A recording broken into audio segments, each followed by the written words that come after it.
If you live here, fun is your thing. If you live here, tough is your thing. Smart is your thing. Caring is your thing. If you live in Massachusetts, community is your thing. Since 1972, the Massachusetts State Lottery has provided over $25 billion to help cities and towns with the things they need most. If you live here, giving is your thing.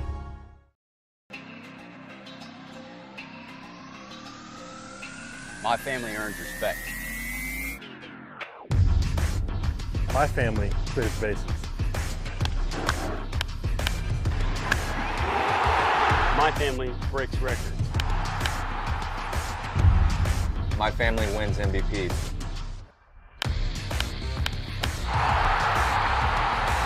My family gives everything. My family makes history. My family wins championships. There's no family. There's no family. There's no family. There's no family like my family. Join the fam. Join the fam. Join the fam.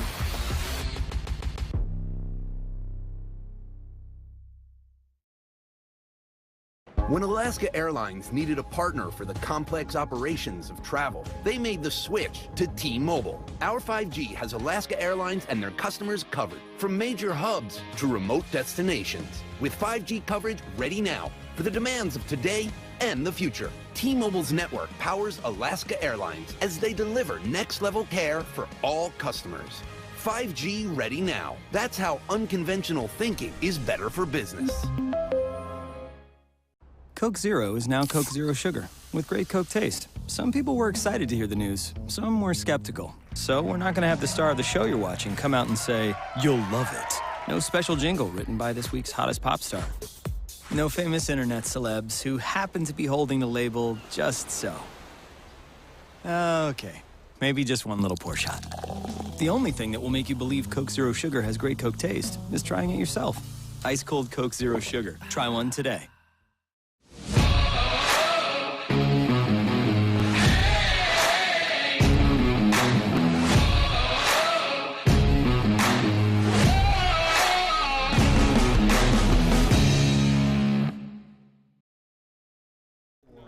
And we are live. McKeon Ballpark, the side of a Western Division dance between the 16, 17, and 3 Falmouth Commodores and the best team on Cape Cod, your 20-10-6 Hyannis Harbor Hawks. I'm Drake Toll alongside Austin Dakuda and Tim Elstrom Broadcast Center, giving you a front row seat to a matchup between two of the hottest teams on Cape Cod, one of which, Austin, is the first team to punch their ticket to the postseason, these Harbor Hawks. Well, the Harbor Hawks have gotten hot and remained hot throughout the majority of this season. It's been consistency in all three facets of the game: offense, defense, and pitching. They're such a well-rounded team. They were constructed to last the entirety of the summer, and now we're in the home stretch before the playoffs, and the Harbor Hawks are still going strong. You talk about the home stretch. A big part of that is being after the All-Star game, and Coach Eric Beatty got to coach in that game. I spoke with him pregame about what it was like to see the All-Star weekend from that side of things.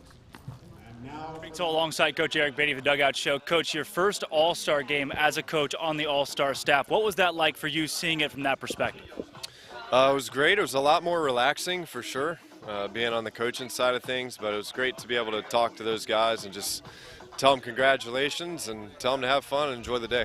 Mag Delcoto on the bump to start in that ball game. It was a really cool opportunity to see the Harbor Hawks shine, especially one on the mound to start that ball game. For sure. Mag went out there and pulled it together. He had a rough pregame. He was a little jumpy, but he settled down before the game and had a really good outing. You've seen it yourself. Is it tough for these guys who play in the All-Star game and get one less day of rest to come back out in a normal ball game, adjust already a couple days later? I don't think so. I think a big piece of being a really good ball player is to be able to adapt and be flexible, and I don't think it's that big of a deal for these guys. I'm sure the ones that had a day off appreciated it, but the ones that were able to be a part of that All-Star game appreciated that as well. You got Drew Erhardt in the dugout today from Tampa. To leave it vague, because I know you know a lot about him and his story, yourself being a Tampa guy, what does it mean to have him on this squad, and kind of how did that come together? Yeah, so his dad played here, I don't know how long ago it was, but I know they were the Hyannis Mets at the time, and I've competed against Drew. I had to coach against him in high school for 4 years, and then his younger brother, Zach. But I know the way Drew plays the game. I know he's a champion coming from University of Tampa, and we're going to be in the playoffs, so the more champions we can have on our ball club in that time particularly, the better. And I'm super excited to finally have an Erhardt on my team and not have to compete against him. As you're looking at the roster top to bottom, from the pitchers to the guys out in the field at the bat, you're seeing a couple guys leave after the All-Star break, and when you have such a strong core and a few of those start to peel away, how do you keep this team still as a tight unit? Yeah, they've made it easy on me, fortunately. I'm really blessed to have a really great group of guys, and I've heard some side conversations. They're really excited going into the playoffs, and they really want to win. So real excited to see these guys keep playing loose and keep playing hard. And then the weather today. Have you monitored the rain at all? How are you guys looking at that? And what's the preparation in case it does rain in the middle of this game? Well, we've got the tarps on. We're going to play until it rains us out. I feel like being a meteorologist is the most forgiving job in the world because nobody knows what's going to happen. So we just got to prepare like we're going to play and go from there. Sweet. Coach, best of luck today. Drake Toll alongside Coach Eric Beatty in the Dugout Show. Thanks, as always, Coach Eric Beatty in Austin. On the bump today for the Harbor Hawks is Jay Driver, a guy who got roughed up in his last start. We've seen him work efficiently out of the bullpen, but it still remains to be seen how well he can start for the Harbor Hawks. Well, he started the year as a team's closer in high-leverage situations, but unfortunately the Harbor Hawks were beating the brakes off a lot of teams, so they didn't have many save opportunities for Jay Driver. Now he transitions into the rotation. His last start, Drake, he was kind of left out to dry by his defense. There was a couple of errors in the first inning, and although a few runs came across, a majority of the runs that Jay Driver allowed against the Bourne Braves were unearned runs. So tonight he'll have a good defense behind him, and if he can, kind of keep the consistency from the last start where he trusts the guys behind him, I'm sure it'll go even better than last start. Jay Driver needs offense to back him up today, as every one of these starting pitchers do for the Harbor Hawks. Despite them being as good as they are, it's always best to have run production on the front end, and a big part of that today is a new guy in the lineup, Drew Erhardt out of Tampa, whose dad was an old Hyannis Met, and a Tampa guy obviously knows Eric Beatty, who's a native. Yeah, Drew Erhardt is going to be a nice addition to this Harbor Hawk roster. He absolutely destroyed the baseball at Tampa, batting over340 in his season there, and I'm excited to see if that bat will transition into the lineup relatively quickly, or if there'll be any adjustment for Drew going from the metal to the wood bat. Pre-game today, our own Bria Lawson caught up with Drew Erhardt. We'll take you there now. From McKeon Park alongside Drew Erhardt from the University of Tampa. Drew, you just got in yesterday. How are you feeling that you're in the starting lineup right now? I mean, it's a blessing. Obviously really nervous. Been kind of rushed around for the past 2 days, but really excited. Now, Coach Beatty told us a little secret that your dad actually played for Hyannis back when they were the Mets. Did he give you any advice before you came up here? You better swing at some good pitches. He said the competition is really good up here, and just go out there and have fun. It's a great place to make a lot of memories. Now, being around the Tampa area, you've played against Coach Beatty. What's it like playing for him now? It's really cool. So he's another UT alumni, so it's cool playing under someone that's been in my shoes, and playing against him has always been really fun, but I think it's going to be even more fun playing for him. Now, coming in after the All-Star break, what are your goals so far for this season? The goal is to win a championship. I think that should be the goal every year, and that's what I'm here to try and help do. All right, thank you so much, Drew. I'm Bria Lawson, Harbor Hawks Baseball Network. Welcome back to the Tim Allison Broadcast Center, and welcome to Hyannis, to Drew Erhardt. You know, Austin, though, before we get started in this ballgame, things don't always go perfectly on broadcast. No, they don't. We've got a blooper reel we'd love to show you that's got great examples of that. There's a fox on the field. There's a fox on the field. See it? It's game 1 at home. There's a fox on the field. The blooper reels. Open the blooper reels with this right here. 1, 2, 3, 4, 5, 6. Thanks, Bria. Thank you, Bria. Yeah, we'll head to go full field.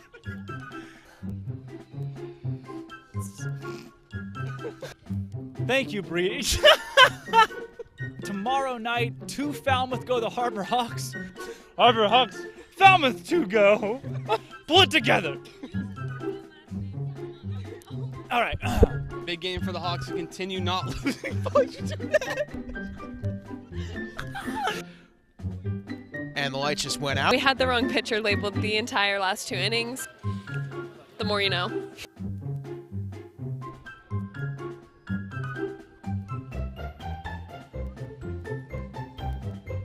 in Yarmouth. It's a 5 o'clock first pitch on the 4th of July. And we're here.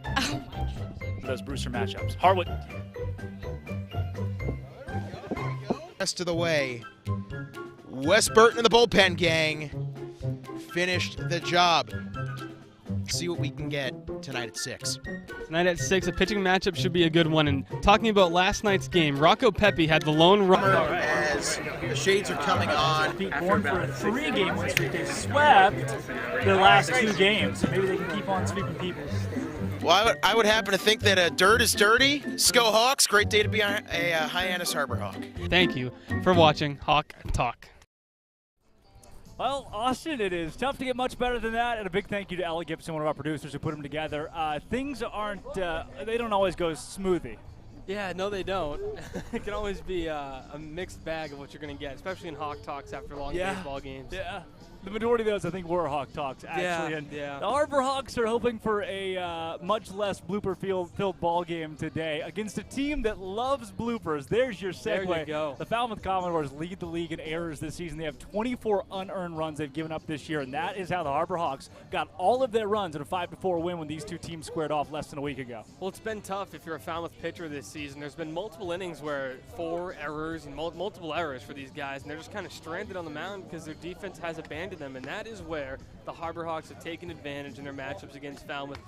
4 of the 5 games against Falmouth, 1-run ball games. So very interesting to see how today plays out with obviously the high number of errors being made by the Commodores. Well, it'll be the Falmouth Bats that start us off, and let's meet the lineouts today for the Commodores across the way, sitting at 16 and 17 overall. Alex Mooney, the shortstop's going to lead things off, followed by Colby Halters at third base and second in the lineup. Jace Borfrin in left field and batting third. The 4-hole hitter, center fielder Andrew Pinckney, and boy, the Harbor Hawks have seen plenty of him. Peyton Stovall, second baseman in the 5 spot. 6-hole is Jacob Walsh, the first baseman out of Oregon. Drew Butcher in right field today in batting 7th. Corey Collins, a designated hitter in the 8-hole, and then the catcher, Daniel Neary, someone who the Harbor Hawks have not seen in that 9 spot for the Commodores. And the defense for Hyannis, Tito Flores in left, Cole McConnell in center, and Mike Sirota in right. Across the infield, Erhardt, the new guy at third base, Mitch Jeff from Michigan State at shortstop. Riku Nishida, your everyday second baseman, is right back there, and Nolan Shonowell at first base with George Corona behind the dish, and your designated hitter today is Pancho Ruiz. Austin, that is the question today as we take it to the field. How well does Jay Driver control this game early?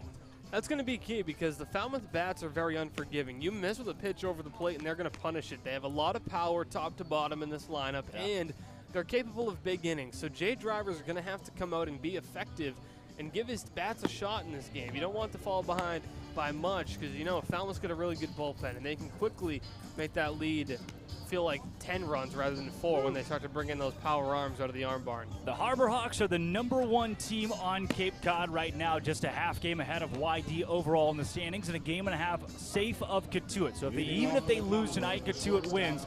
Harbor Hawks still hold on to a West Division lead in a West Division tilt today that starts with Alex Mooney at the plate facing off against the righty Jay Driver. Righty on righty matchup in an overcast day at McKeon Ballpark. The lights are on already, and these two teams try to fight off the rain as we play baseball on Cape Cod. Driver from the windup to start us off, and Austin fastball slider. That should be rotation today for Driver on the bump. Yeah, and you're going to see it right off the bat, the first pitch. He's going to try to keep it low in the zone. The wind is absolutely howling out of this ballpark today. You don't want to leave anything up in the zone. You get that in the wind, and it's gone. Driver facing Alex Mooney out of Duke, a freshman who sends one to Erhardt at third base. Your first play on Cape Cod is a successful one. Erhardt goes across the diamond to Shonowell and retires Alex Mooney. Well, baseball's a funny game sometimes. Guy just joins the team. First at bat, he's in the field, and the ball's hitting his direction. The ball will find you, and Erhardt does a nice job of making the play. Stepping to the plate now for the Falmouth Commodores is Colby Halter out of Florida. Infielder who, against righties, bat .220 this spring. .322 OBP, and his slash finished at .356. He's a part of a Falmouth Commodore team that this season they're 6th in the league in runs, 7th in hits. Middle of the pack, really, when it comes to offensive production. Yeah, they started off really slow. There wasn't much you were getting from this offense earlier in the year. A lot of low-scoring games, and suddenly they picked up a couple of players. Jace Borfin, one of those guys, Peyton Stovall, and now the offense has started to move itself towards the upper middle of the pack. Driver misses with his first couple of pitches, and for Jay Driver, it's been about consistency pumping the ball in the zone. He is not a guy who's going to give you a lot of free passes, and that's the way the Harbor Hawks wanted to build this staff top to bottom. Yeah, they brought him in to throw strikes, and that's what he's done for the majority of his time on Cape, and he's also had the strikeout pitch working, but how will he respond to being behind 3-0 early? That's the question.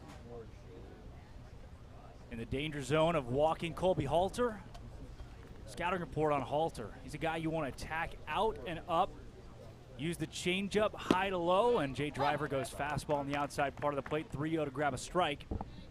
And now Halter's in a spot where he likely gets a pitch that he wants. Well, we'll see where Jay Driver goes here. He can throw the slider for strikes even behind in the count.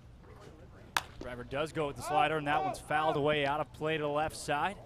Into the bushes, and fans will be able to keep that foul ball, but Austin, to put it frank, there aren't a ton of fans in attendance today at McKeon Ballpark. Most of them believe the rain and the weather would roll in, and it's still expected to around 7:30. We might not get a full game in. Yeah, rain, wind, thunderstorms, a little bit of everything tonight expected, and fortunately it's held off long enough for us to at least get some of the ball game in. We'll see how it plays out the rest of the night.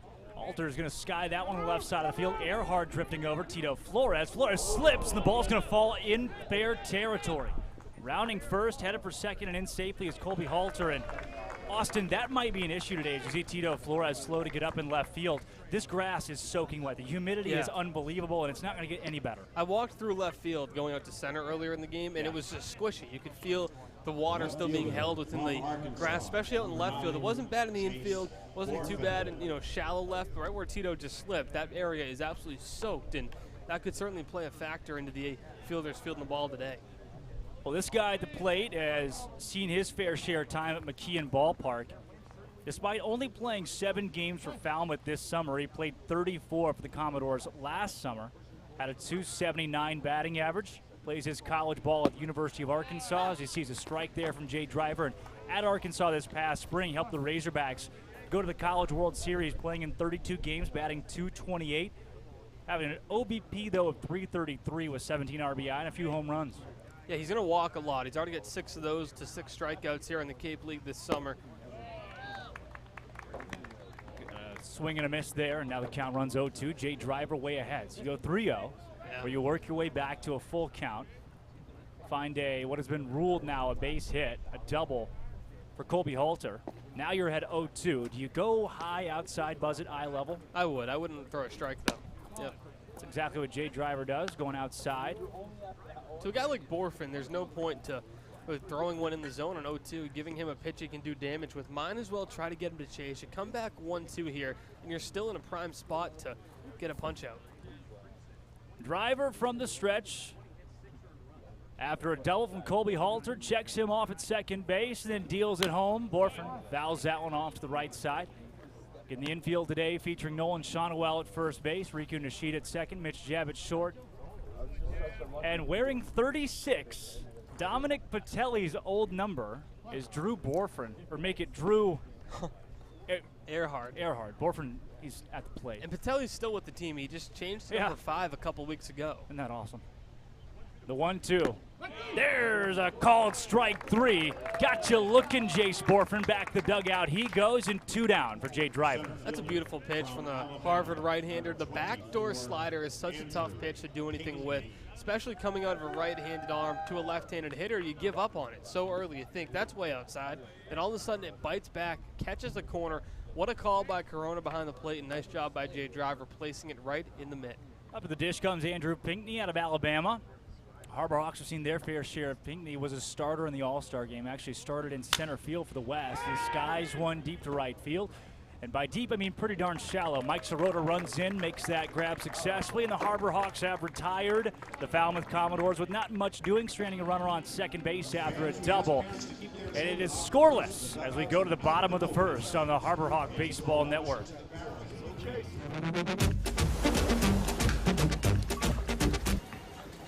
Tastes like a Coke. We nailed it! Coke Zero Sugar. Have they nailed it? Sounds like they really nailed it, huh? Nailed it. And that's when you said...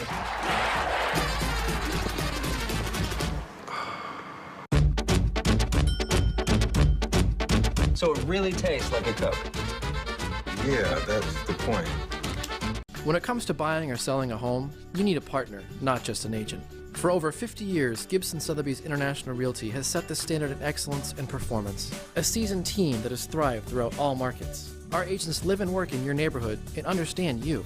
We are over 170 agents strong, backed by an in-house marketing team and global reach that is second to none. From studios to penthouses, purchasing to renting, our team provides unparalleled real estate services.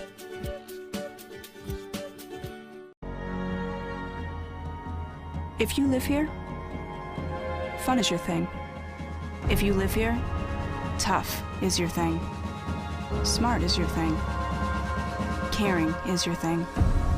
If you live in Massachusetts, community is your thing. Since 1972, the Massachusetts State Lottery has provided over $25 billion to help cities and towns with the things they need most. If you live here, giving is your thing. Welcome to the bump, Texas A&M's Will Johnston for the Falmouth Commodores. But before we say a welcome too long, we'll meet the starting lineups for the Harbor Hawks today. Batting first, leading things off as he's done most of this season, is Mitch Jebb out of Michigan State, who's at third base today.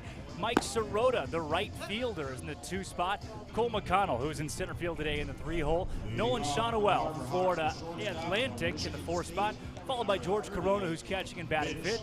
Drew Erhardt at third base in the 6 hole. It's Mitch Jebb at shortstop. Pancho Ruiz, the designated hitter, or just Pancho as his friends know him, in the 7 hole. 8 spots, Tito Flores in left field, and Riku Nishida at second base. And in the 9 hole, Boyfriend, Pinckney, Brutcher, Halter, Mooney, Stovall, Walsh, Collins as the DH, Neary behind the dish, Mitch Jebb at the plate. And Mitch Jebb has been lights out, Austin. Jebb is 4th in the league in batting average at .328, 2nd in stolen bases, 1st in the league in runs as well. This guy is at the top of most statistical categories. Just lights out for Hyannis. He's good in every aspect. He's a true 5-tool player. We're yet to see the home runs, but he's had plenty of extra base hits, and we went to Dunkin' Donuts Park in Hartford. He hit a ball over 400 feet that stayed in the yard somehow, way up to the top shelf and hit the scoreboard. So this is a guy who can really, if he can, he doesn't try to hit home runs, Right. Drake, but if he needs to, he can sure enough put a ball over the scoreboard here at McKeon. He's got a 1-1 count against the lefty Will Johnston, who goes upstairs. Johnson sits fastball 89 to 93. 4-pitch guy, curve, slider, changeup, but you'll really only see 2 of them. Fastball 56% of the time, slider 39% of the time. Similar to Jay Driver, big fastball slider guy as that one's out of play. And for a guy like Mitch Jebb, he came a little bit late to the Harbor Hawks after not getting any playing time for the Katuitt Cavaliers, and although he had a slow start, to see him hit .328 after, what, an 0 for 8 between the first 2 games? Yeah. It's incredible to see how quickly he picked it up after that, and he has been over 300 for pretty much the entirety of the season. Yeah, with those first 2 games, he wore these, whoa. Well, he slipped a little, I guess. Unsure where Will Johnston was trying to go with that pitch, but I almost caught it. I actually I had to dive out of the way right there. Interesting strategy with the 2-2 there from Johnston. And Mitch Jebb, that first 2 games, he played against Harwich in the doubleheader, wore those bright green cleats. Tossed him. Haven't seen those. Haven't seen those again. Didn't even make it on the bus. 3-2 to Jebb is just chapped out to left field, out of play and into the bushes. Take 4, please. No, he said he still has them. Those bright green, they're from Michigan State. They're team cleats they wear. But after going 0 for 8, he started 0 for 10 this season, by the way, in his first 3 games. He said he may bring them out later in the year, but he's the single most superstitious guy on these teams. He is. So I don't think we're going to see the green cleats again. He's got a count at 3-2 here as he taps one right at Mooney at shortstop, who fields and fires. And did he get him in time? Yeah, he did, but not by much. Mitch Jebb flashing the speed there, and that play was a whole lot closer than it should have been. He is incredibly fast out of the left-handed batter's box. Mitch Jebb oftentimes will beat out an infield single like that, even though it's a play that looks like should be routine and something that Mooney should retire him on easily. It's not. He makes every play more difficult than it needs to be for the fielders, and they see him coming out of the box, Drake. They're going to rush their throw, and oftentimes you could see them kind of shank a throw because of Jebb's speed. That brings Mike Sirota to the dish. Righty on lefty matchup, as that's a called ball on the curveball from Will Johnston.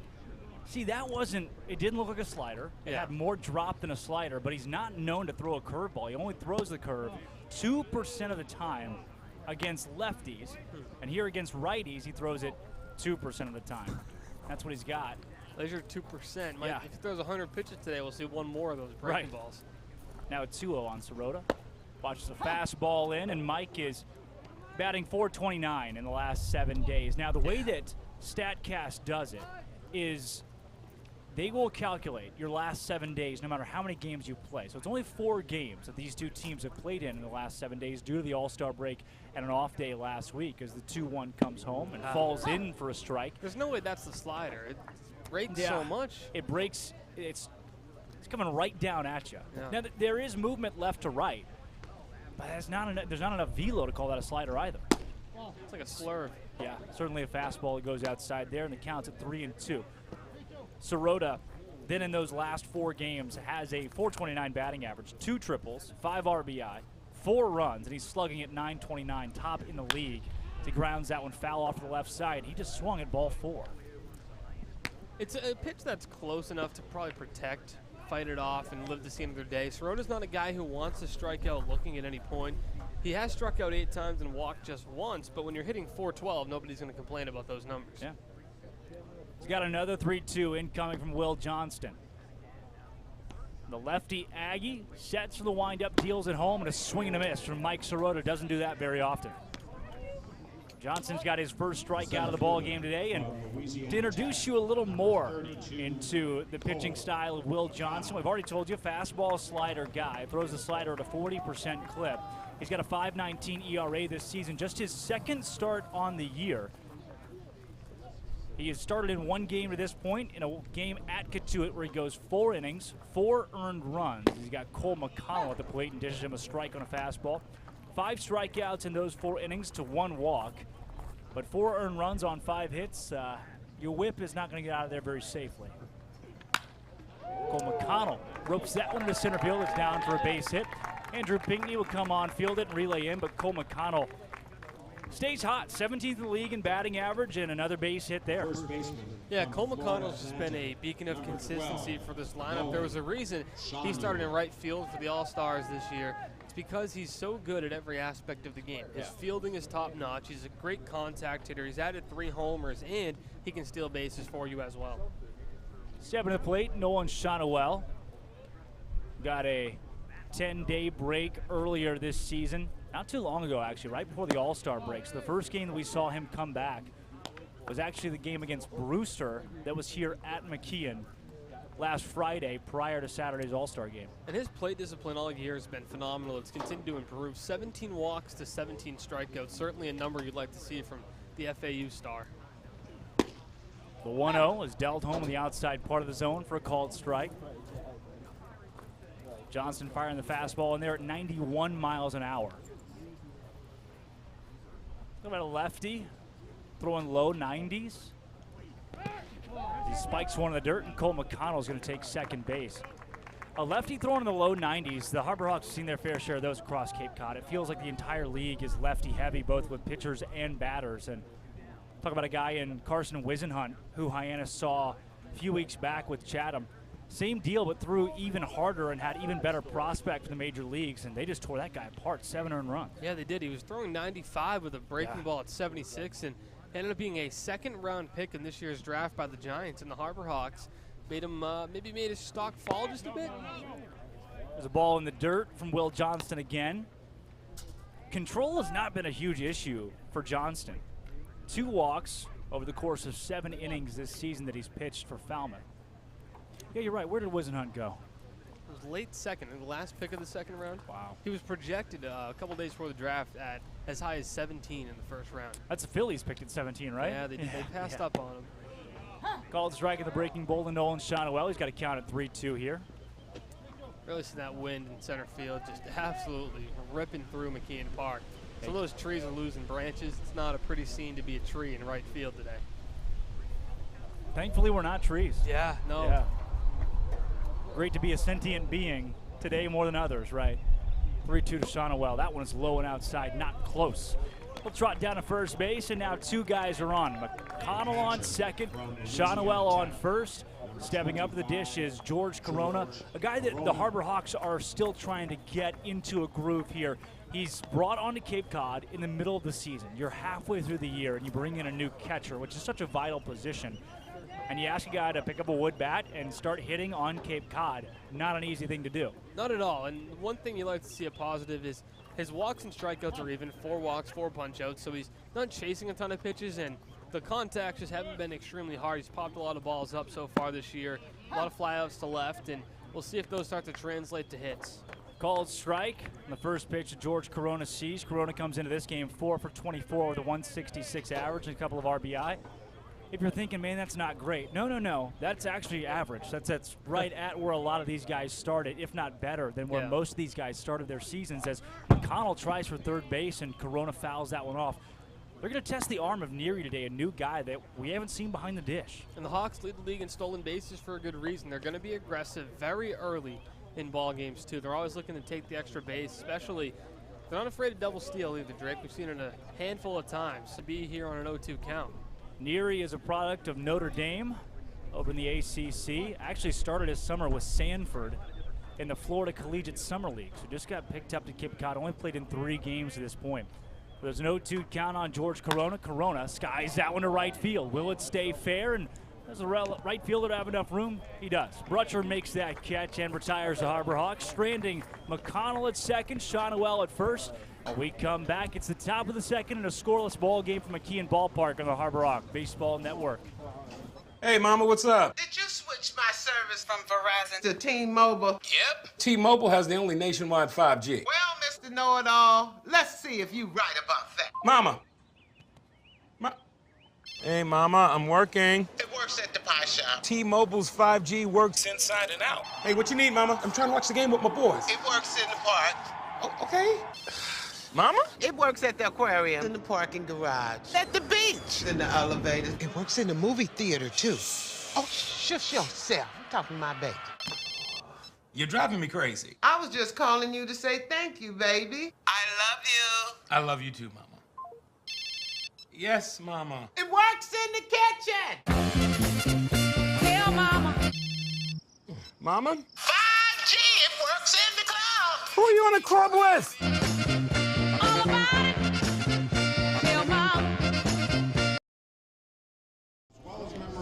Jay Driver comes back onto the bump in a 0-0 game where he went 3 up, 4 down, and the only base runner he allowed was on a double that is typically an out recorded by Tito Flores, who just slipped in left field. Yeah, I mean, not a bad way to start the ball game for Jay Driver, especially only in his second start as a starting pitcher in the Cape Cod Baseball League. We'll see if it can carry over here. He still has a tough trio to deal with this inning and a lot of power in this lineup. So the key to Jay Driver, keep the ball low today, especially with the ball jumping off the bat with this wind. We didn't see BP on the field today due to expected thunderstorms, but we've avoided the weather so far. Knock on wood, it can avoid it for another 8 innings. See if the Harbor Hawks and the Falmouth Commodores can as they try to get this ball game in. It's a Falmouth team that, well, we mentioned in the pregame, has been one of the hotter squads on Cape Cod this season, and that's not an overstatement. This is a Falmouth team that comes into this game 6-3-1 over the course of their last 10. They were in the 5 spot, pretty squarely out of the playoffs for most of the first part of the year.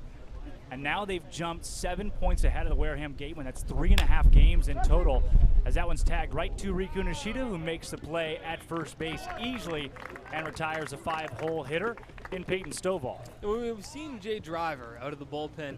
He's attacked hitters a little bit more and tried to go for the strikeout, hence the strikeout numbers coming in tonight at 20 punch-outs in 13 innings. But as a starter, you're starting to see him allow the weak contact early in counts, so come inside on a guy and hope to jam him rather than really fight for the strike. I mean, he's starting to trust his defense, which is big. Up at the plate now is Jacob Walsh out of Oregon. Product hitting 22 for 117 this season. It's a 188 batting average. Does have 5 home runs to show for his year on Cape Cod with 12 RBI. Not quite Joey Gallo level. Oh, he's got 35 strikeouts. Yeah, Joey Gallo level. There you go, as he cuts and misses. Didn't come close to the fastball there from Driver. Yeah. It's a tough situation to be in. You're a guy like Walsh because the power's there. You had a great year at Oregon, but struggling to avoid the strikeout here on the Cape, and it just doesn't get easier as the year progresses because the arms are just at such an elite level throughout the entire league that it only really gets tougher down the stretch.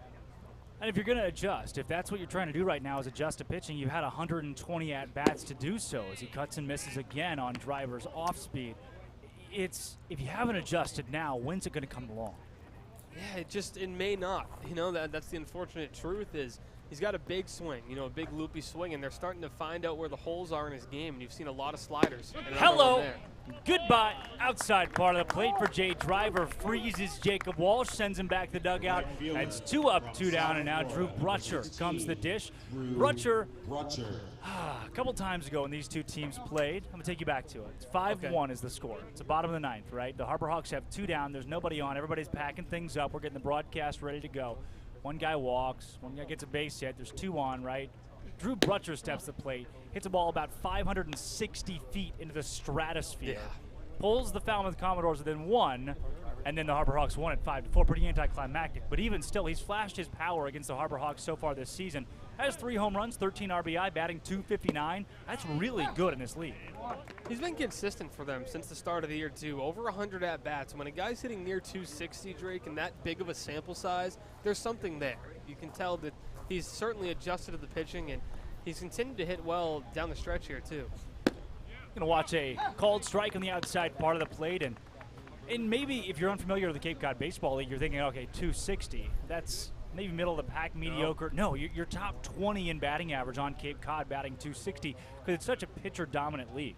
The 1-2 from Jay Driver. That one's outside the right-handed batter's box. Count evens at 2. And a majority of the All-Stars that started the game on Saturday were hitting around 260. Right. You had Cole McConnell in right field, 262. You had a few different guys that were out there that were in the 260s because that is above average.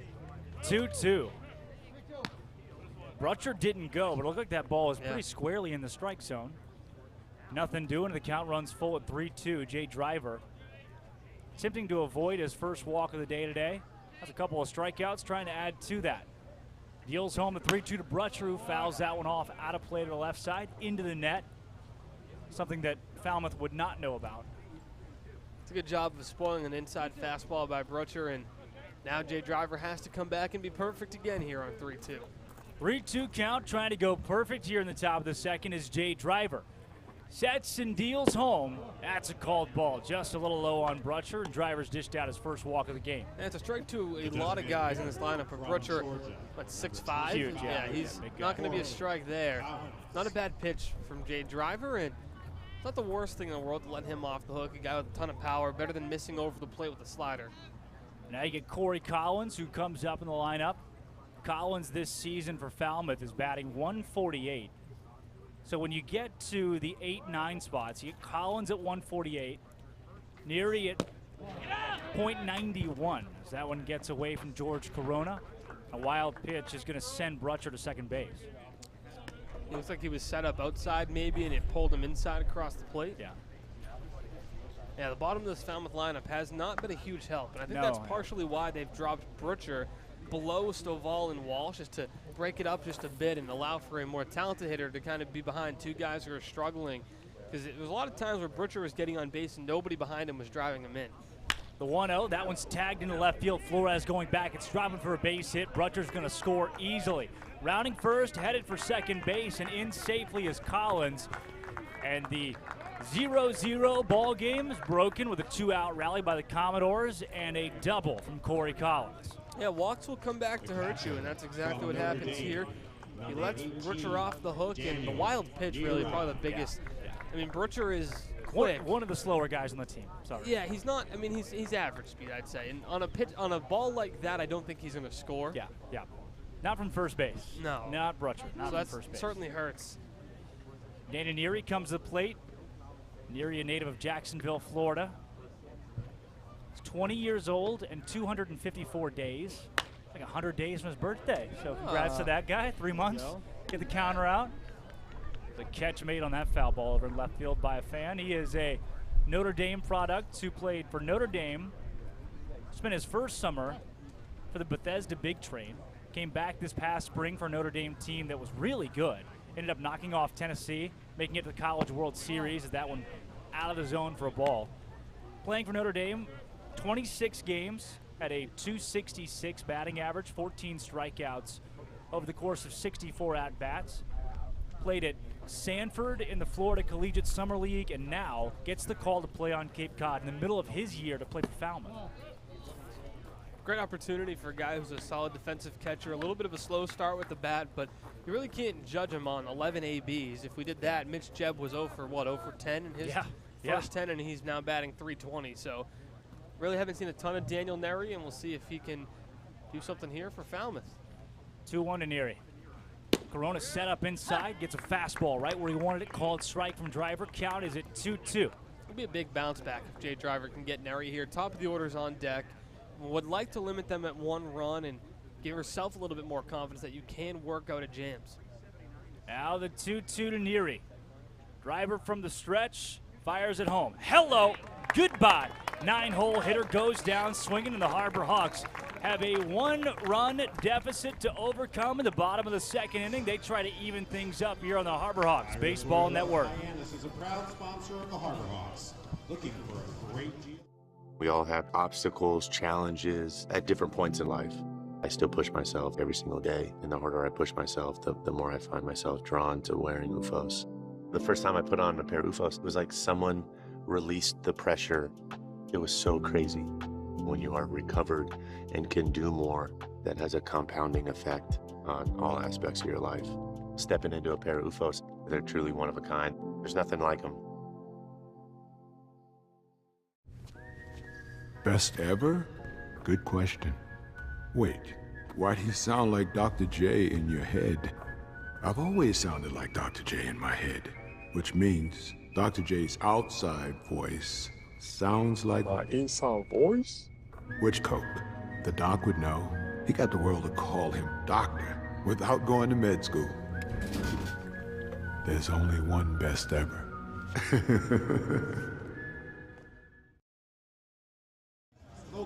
Back on the Harbor Rock Baseball Network in a 1-run lead for the Falmouth Commodores here after a walk, a wild pitch, and a double.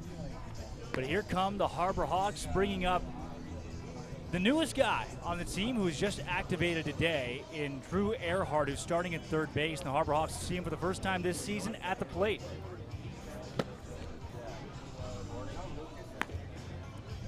Yeah, Drew Erhardt's got a chance to come to the plate and make an impact. Down 1 run. And for Drew Erhardt, and a chance in a low stress situation. Yeah. There's nobody on, the first guy in the inning. Not a bad way to start your career and have a chance to get on base. Welcome to Cape Cod in the Cape Cod Baseball League. Drew Erhardt, who steps in wearing number 36, a familiar number to Harbor Hawk fans. They saw Dominic Patelli wear that earlier this season. He changed number 5 midway through his year. Yeah, 36 was too big for him. Yeah, a little too much. Fits Erhardt just nice as Johnson delivers him a ball low. Erhardt in this spring for Tampa, .344 batting average, 5 home runs, 36 RBI as he watches a strike on the inside part of the plate. Had 5 stolen bases and 56 runs scored. Wow. That'll play. Sends one to right field and in the glove of Drew Brutcher. Plenty of room to make that one. Just couldn't find the gap there for Drew Erhardt. Oh, solid contact. A good swing there by Erhardt. Kind of inside outs it. Takes it the opposite way. And there's certainly worse ways to start your Cape career than a hard hit fly out to right field. Will play, and you bring Pancho Ruiz to the plate. Ruiz, the catcher today. Or the catcher usually, I should say, for the Harbor Hawks. Today, the designated hitter. Ruiz steps in, batting .191 this season. Flashed his power for the first time here recently. Was actually slated to be in the Home Run Derby, the All-Star game. By the way, did you go to the Home Run Derby? I did. You did, okay. Happened to be there. Did It was you? fun, good time. Who is your? If you had to pick before the Derby, who would win it? Who was your guy? I did and would have picked Lyle Miller Green, who ended up winning it. He did. Ruiz to the left side. Stovall fields it. Johnston comes over and makes the play at first base. The speedy Ruiz just couldn't get to the bag quite in time. Yeah, sneaky speed was what come to mind when you say Pancho Ruiz. He can really get it down the line in time, and he's also, if he gets aboard, there's a chance he could swipe a bag or two. Well, Pancho, as the story becomes moot.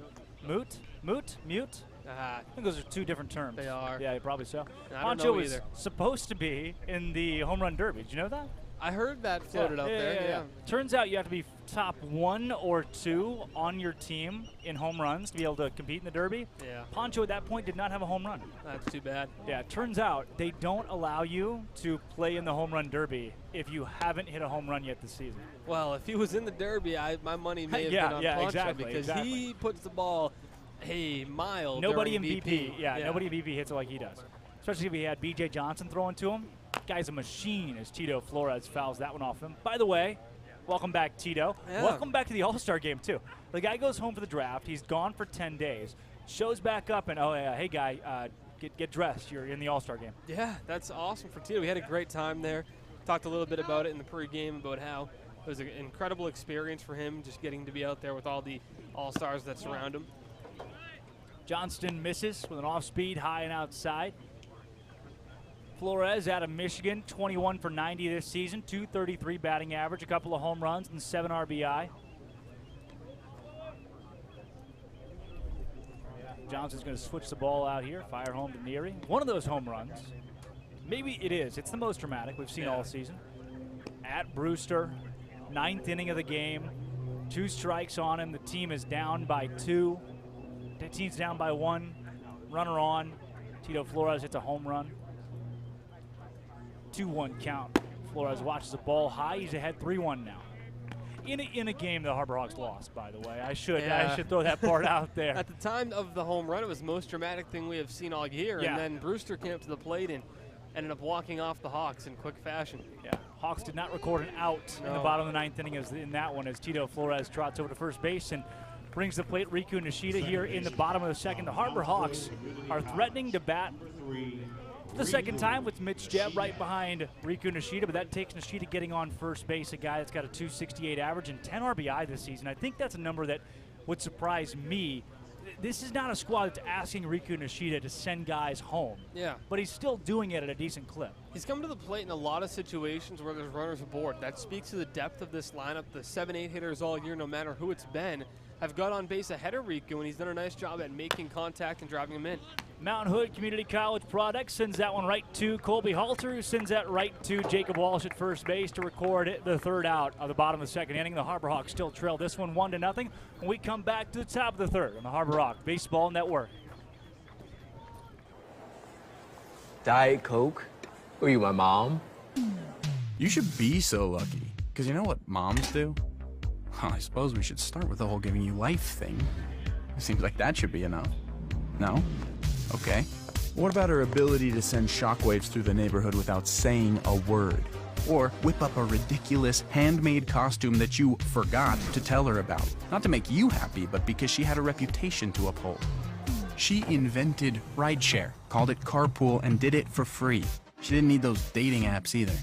You copied her jeans, her spin, her shoes, her scrunchie, and whether you realize it or not, her music. Why not? Oh, and she can win any argument in 4 words. Because I said so. Everything you're trying to do, she's already done it, did it better, and she did it with a Diet Coke in her hand. So, drink what your mama gave you.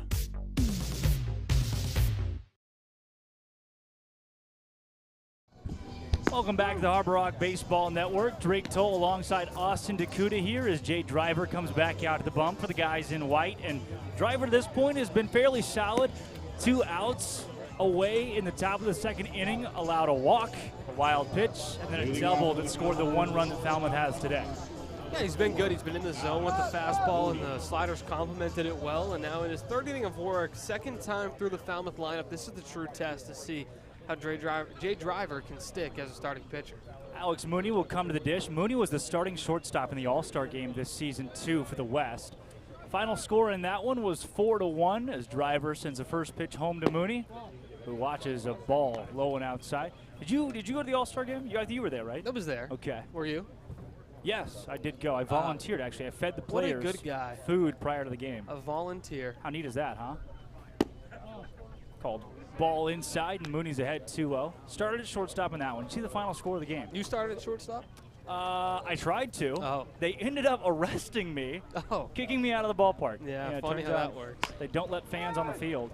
So I had to not do that, as the throw over to first base is in time to get Alex Mooney, and that is a first out of the top of the 3rd inning. Yeah, the final score, though, of that All-Star game? 4-1. 4-1. Did you see how many earned runs were scored in the All-Star game?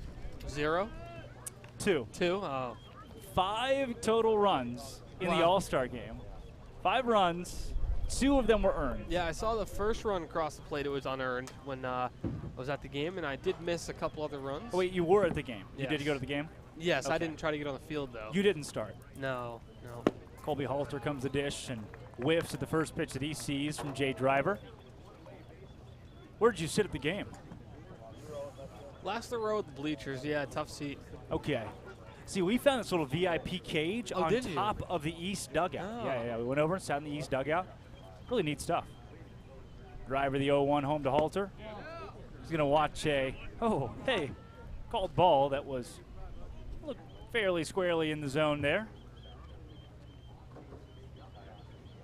Now the 1-1. Jay Driver deals her home, and another called ball. You see the wind is picking up here. Yeah. Dust is catching in left field. The gravel is being picked up as we're slated at 6:40 right now on the East Coast, where we are. And slated to get rain somewhere around 7-ish as that one's skied on the left side. Coming over, camping out, and cannot make the catch. For the Harbor Hawks is Drew Erhardt. A tough one to get to over in no man's land. I'm going to chalk that one up to the wind. He had ran too far past it, but then the ball just kind of carried back into fair territory. Certainly not fair territory, but carried back towards the line. A tough play to make for Erhardt, and one that not really too much you can do with the wind whistling through like that. Driver will come back to the mound, and that's one of those as a pitcher, right? Well, I've been there, as a guy who pitched from 7th through 9th grade, where it's a play that, man, 1 out of every 10 times, maybe somebody gets there, right? Makes a diving catch, some spectacular play. And it just hurts you to know that in some universe that play is made as that one's drilled right at first base and Nolan Shonawell foul. It's not an easy play, and occasionally No, you'll get I think you're right. the Sports Center top 10 play. Keen assessment and saying, had it been a Sports Center top 10 play, I don't know if we would have gotten it. I don't know if we had a good view on that one, did we? Yeah, it's too far down the line. Yeah, just a bit, especially for our cameraman. There's a cut. Did he go? Yeah, he did. Not even close. Colby Halter, get out of here. He's going back to the dugout with Jay Driver's 3rd strikeout of the day. It's a great pitch by Driver. The slider has been arguably his best pitch tonight. He's gotten a few strikeouts on it, and they're a hesitant swing because of the movement on that pitch. What a job by Jay Driver. Jace Borfin comes to the dish. Got 7 hits this season and 25 at-bats. Scored 4 runs, 5 RBI, 6 walks to 6 strikeouts is not bad. Not at all. Borfin out of Oklahoma City. In what state? Oklahoma. Bingo. This guy's got it. It's a called strike. Plays for? Arkansas. University of Arkansas. Yeah. Mascot? Come on now. Come on now. Razorbacks. That's right. There you go. Look at me, 3 for 3 on my I know. You geography aced test. all of those, huh? Don't ask me a movie. There's a ball low from Driver. You ever seen The Breakfast Club? No. All right. We're going to try. We're going to find a movie that you've seen at Bench some point in warmers. time. You have seen Bench Warmers. The 1-1 to Borfin. Driver deals home. There's a called strike on the outside part of the plate. Fishing for his 4th strikeout of the game and trying to get himself out of the top of the 3rd inning. 1-2-3. Yeah, he's already got Borfin once on a backdoor slider. See where he goes here. Driver, see ya! Swing and a miss from Borfin. He sits back down with strikeout number 4 for Jay Driver. The Harbor Hawks still only trail this one by 1 as we go to the bottom of the 3rd. And Mitch Jebb, Mike Sirota, and Cole McConnell, 1, 2, and 3 come to the dish on the Harbor Hawk Baseball Network. That chip on the shoulder, that started at a very, very young age. People's expectations are, they're cool, they're fun, but mine are bigger.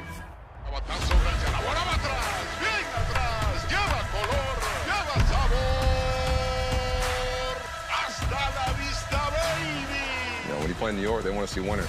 It doesn't matter if it's a Monday or a Friday or a Saturday. You got to come with it, or those fans will let you know.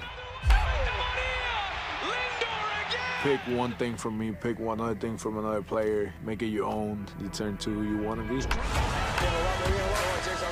What motivates me is the unknown. You know, how good can I be? You get away from the lights, you get away from the camera. Mientras más presente yo esté en la caja de batería, más éxito tengo. Man, how can you not keep it fun, man? This is a kid's game. If you could go back and tell 10-year-old Francisco one thing, what would it be? You're a bad mother. Well, the Harbor Hawks have hired a new coach. The first base coach today, as you can see, is Jake Berry, left-handed pitcher who stands at 6'10" and pretty tough to miss on the baseball diamond today. Yeah, if he's telling you to go to second, you're going to have a pretty easy view of that arm waving around. And he's done quite the job as a starting pitcher this season for the Hawks. His last outing, 1 hit across 5 shutout innings, and we'll see if he's as good a first base coach as he is a left-handed starting pitcher. Well, Mitch Jebb's going to come to the dish in the left-handed batter's box, lefty-on-lefty matchup here, and we've seen a couple of position players. Brody McCullough, who pitched for the Harbor Hawks earlier this season and led the league at strikeouts at one point with 30, was the first base coach. Philip Matulia, prior to his departure, going back home to Louisiana Tech and moving out of his house in Ruston, was a first base coach. Now Jake Berry gets his turn as a first base coach. They have not yet asked one of us. No, I'm ready, though. Yeah, I've been preparing for that one. What do you got to do? What does that job entail? Pants, need pants for that. I have not worn pants to one. I think I've worn pants to one game this season. And you probably need the Harbor Hawk helmet. Otherwise, you're probably good. We have a windbreaker like the that. Triple H, as they call it here. Called strike on Jeb. Outside of that, though. Yeah, no, that's all you need. He's got to wave guys around, or you got I don't think he's giving any signals. He's just got his arms crossed over there. Got to think these guys know whether they should go to second or not. Jeb swings and misses. That one's in the dirt near. He couldn't collect, but the throw to first is in time. Mitch Jeb, it's tough to notice. You might not be able to see it at home very well, but as he's running down first base there, he's not running on the inside part of the line necessarily. He's zigzagging down the baseline, trying to get Neary to throw that one away. What an interesting strategy. Makes it tough on the catcher. Yeah. They certainly can't tell you which side. If they pick inside, all of a sudden he zigs in, and that angle's gone. They try to go outside. And then he zags. Right, so you have no real angle thanks to Mitch Jeb, but Neary does do a nice job of making the clean throw anyway. Mike Sirota out of Northeastern comes the dish, batting .412. Pretty good. 2 home runs, 12 RBI. 12 RBI since he got to Hyannis. This guy's played in like 2 games. Yeah. Insane. Every game he's just bringing in runs. Insane. You keep waiting, right? Everybody goes cold at some point. It stops. You stop being a world beater here on Cape Cod. No one just tears it up all season. Mike Sirota, he's threatening. Yeah. It's every part of the field he uses incredibly well, too. He'll hit the ball to right a ton, just as much as he pulls it, which is so impressive about this guy. 2-1 to Sirota. That one's laced right at the third baseman, Halter, who dishes over to first base, and it brings Walsh off the bag. Safe is Mike Sirota on an error. Got to be an error, right, from Rutcher? It was close. Yeah, it was a close play, but a play you should make. The ball was hit hard enough in order for him to make the play relatively cleanly as we get a look at the replay of it. He has time. He just pulls the throw off the bag, and it will go down as an error.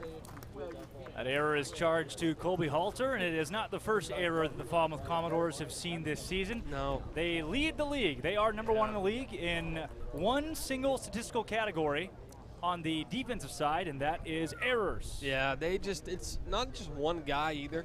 It's just consistently they've had a lot of issues. Halter's played some second base, too. He's probably more comfortable there. Mooney's their everyday shortstop, but they've had a lot of throwing issues. That's where a lot of the errors seem to come. It's not fielding the ball, but they've had a ton of trouble throwing across the diamond. It's funny, I was chatting it up with the broadcasters from Falmouth prior to the game, as we do, right? Everybody's good buddy. Cole McConnell comes the dish and swings and misses at a curveball in the dirt on the outside part. So they corrected my stat. Point streak has Falmouth at 54 errors. They said that we needed to add 2. That 2 errors 56. have not been counted this season. So by the count of the Falmouth Commodores, that was error number 57, which again leads the league. So number 1 in something. They have also dished out 24 unearned runs. The only team to actually give more unearned runs to opposing squads could do it. And they're number 2 in the West. Really? These are both playoff teams. That's proof. Defense doesn't win championships. And Falmouth is going to be a very tough first-round matchup. You're seeing it here tonight. Absolutely. Already a run across, and they're leading the Hawks early. 1-2 to McConnell's fouled off to the left side, right at the old Mike cam. That's the thing. This is a team that I don't want to see in the postseason. No, they're I'm all set. young, they're spunky. A lot of these young and spunky. Yeah, that's a good way to put it. They have power. They have too. a lot of new guys. Yeah, right? the biggest thing with Falmouth is they have power 1 through 9, and when you're a team like that, they may only get 5 hits, right? But they might score 4 runs, and their pitching's good enough and their bullpen's solid to keep you at bay. 1-2 here to Cole McConnell. Awaits the pitch from Johnston, who's been pretty lights out to this point. Deals her home, and McConnell watches strike 3. Pretty obviously catches a large portion of the outside half of the plate and brings Nolan Shonowell to the plate. And you talk about how Falmouth, this is a team that they're young in that they've got a lot of new guys who bring energy and life to this squad. There are so many teams that get to this part of the season and everybody wants to go home. Half your roster, it's tough to rejuvenate guys when so many have been here for so long.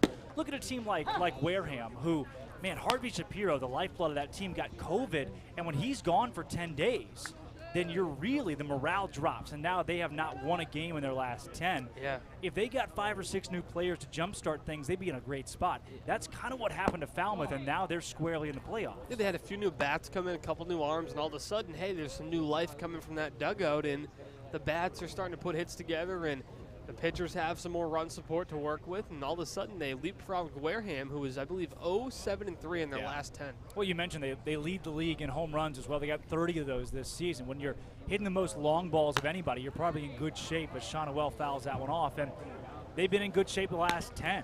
6 wins, 3 losses, and 1 tie. One of the best teams on Cape across that stretch. Not better than the Harbor Hawks, though, by the way. Right, hasn't been many that have been. No. But Falmouth's certainly done what you need to do, and that's put wins together later in the year to get yourself into the playoffs, and then they're close enough to trying to jump Bourne for that 3 spot.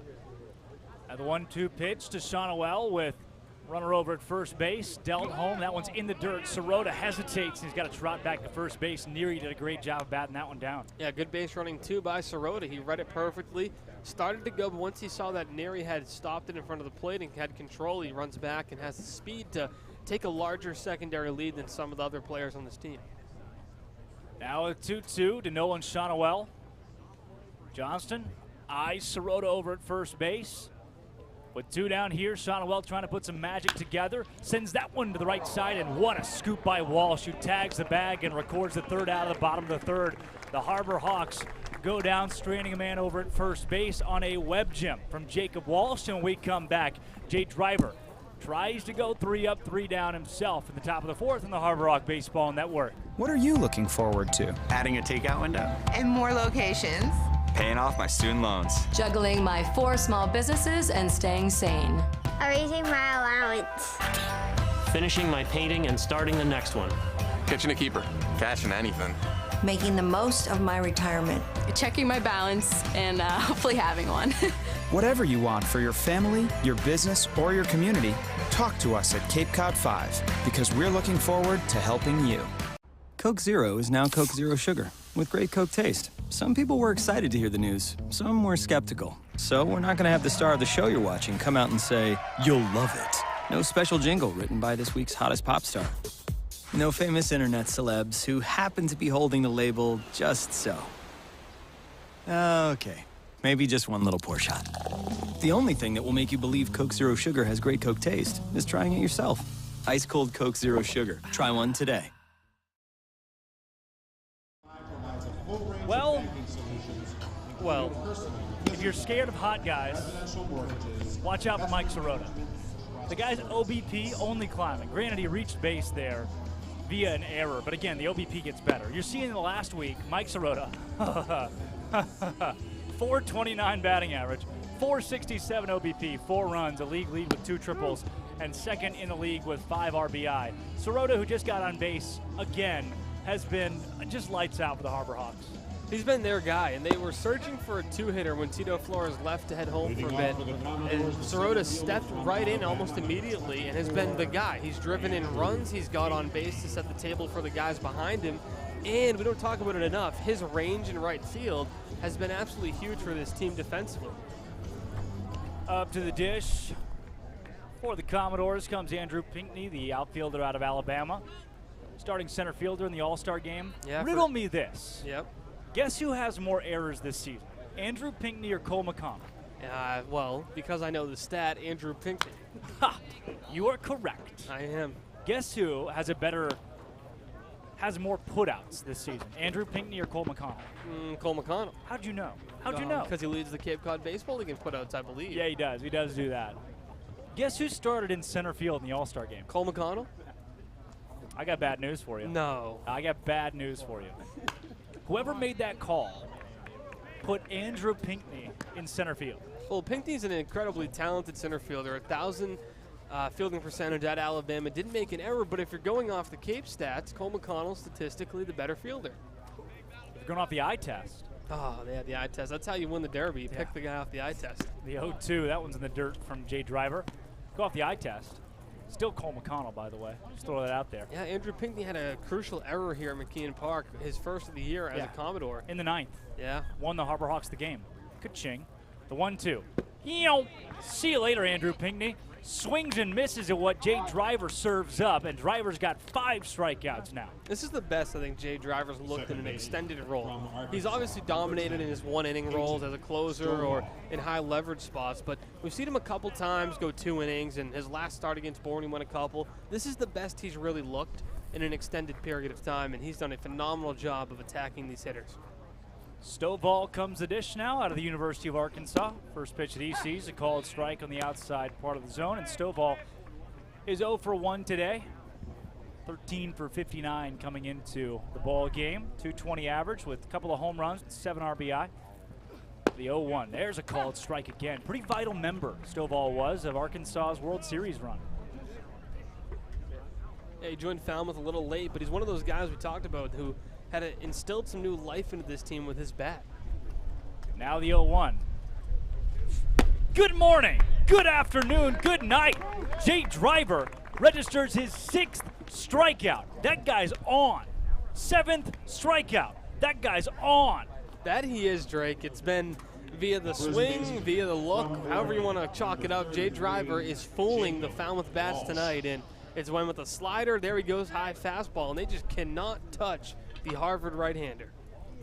Now to the plate, Jacob Walsh. Trying to break the streak here. First pitch he sees, that one's fouled off in the net to the left side. Well, if there's somebody in this Falmouth lineup prone to the strikeout, it'd be the man at the plate, Jacob Walsh, who has now struck out 36 times in 117 at-bats.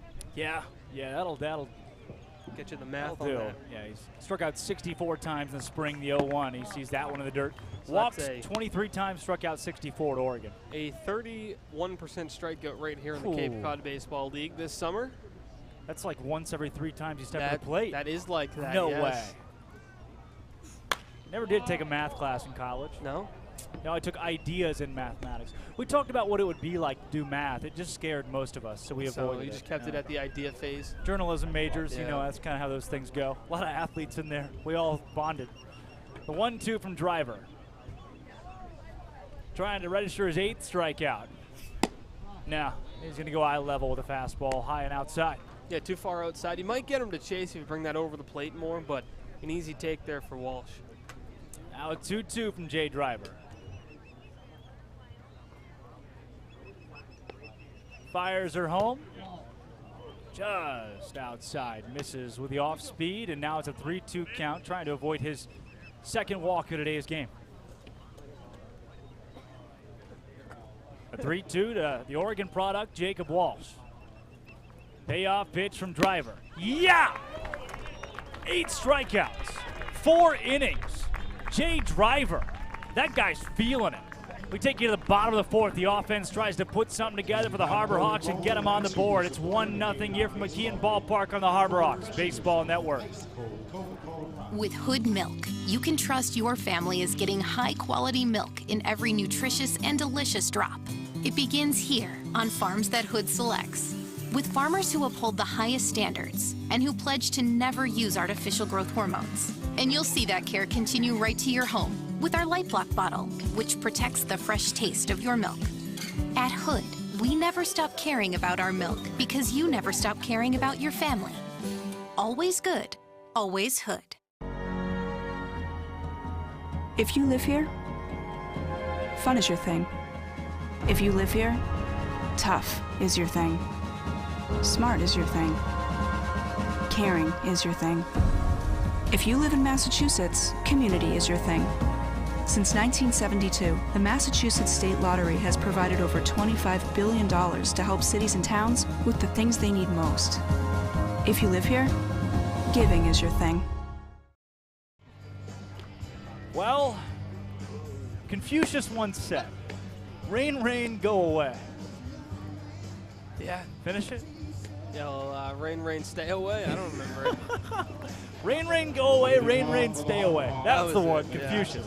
Check out the hourly weather. The hourly weather. That's actually not even hourly. That's 15-minute lead.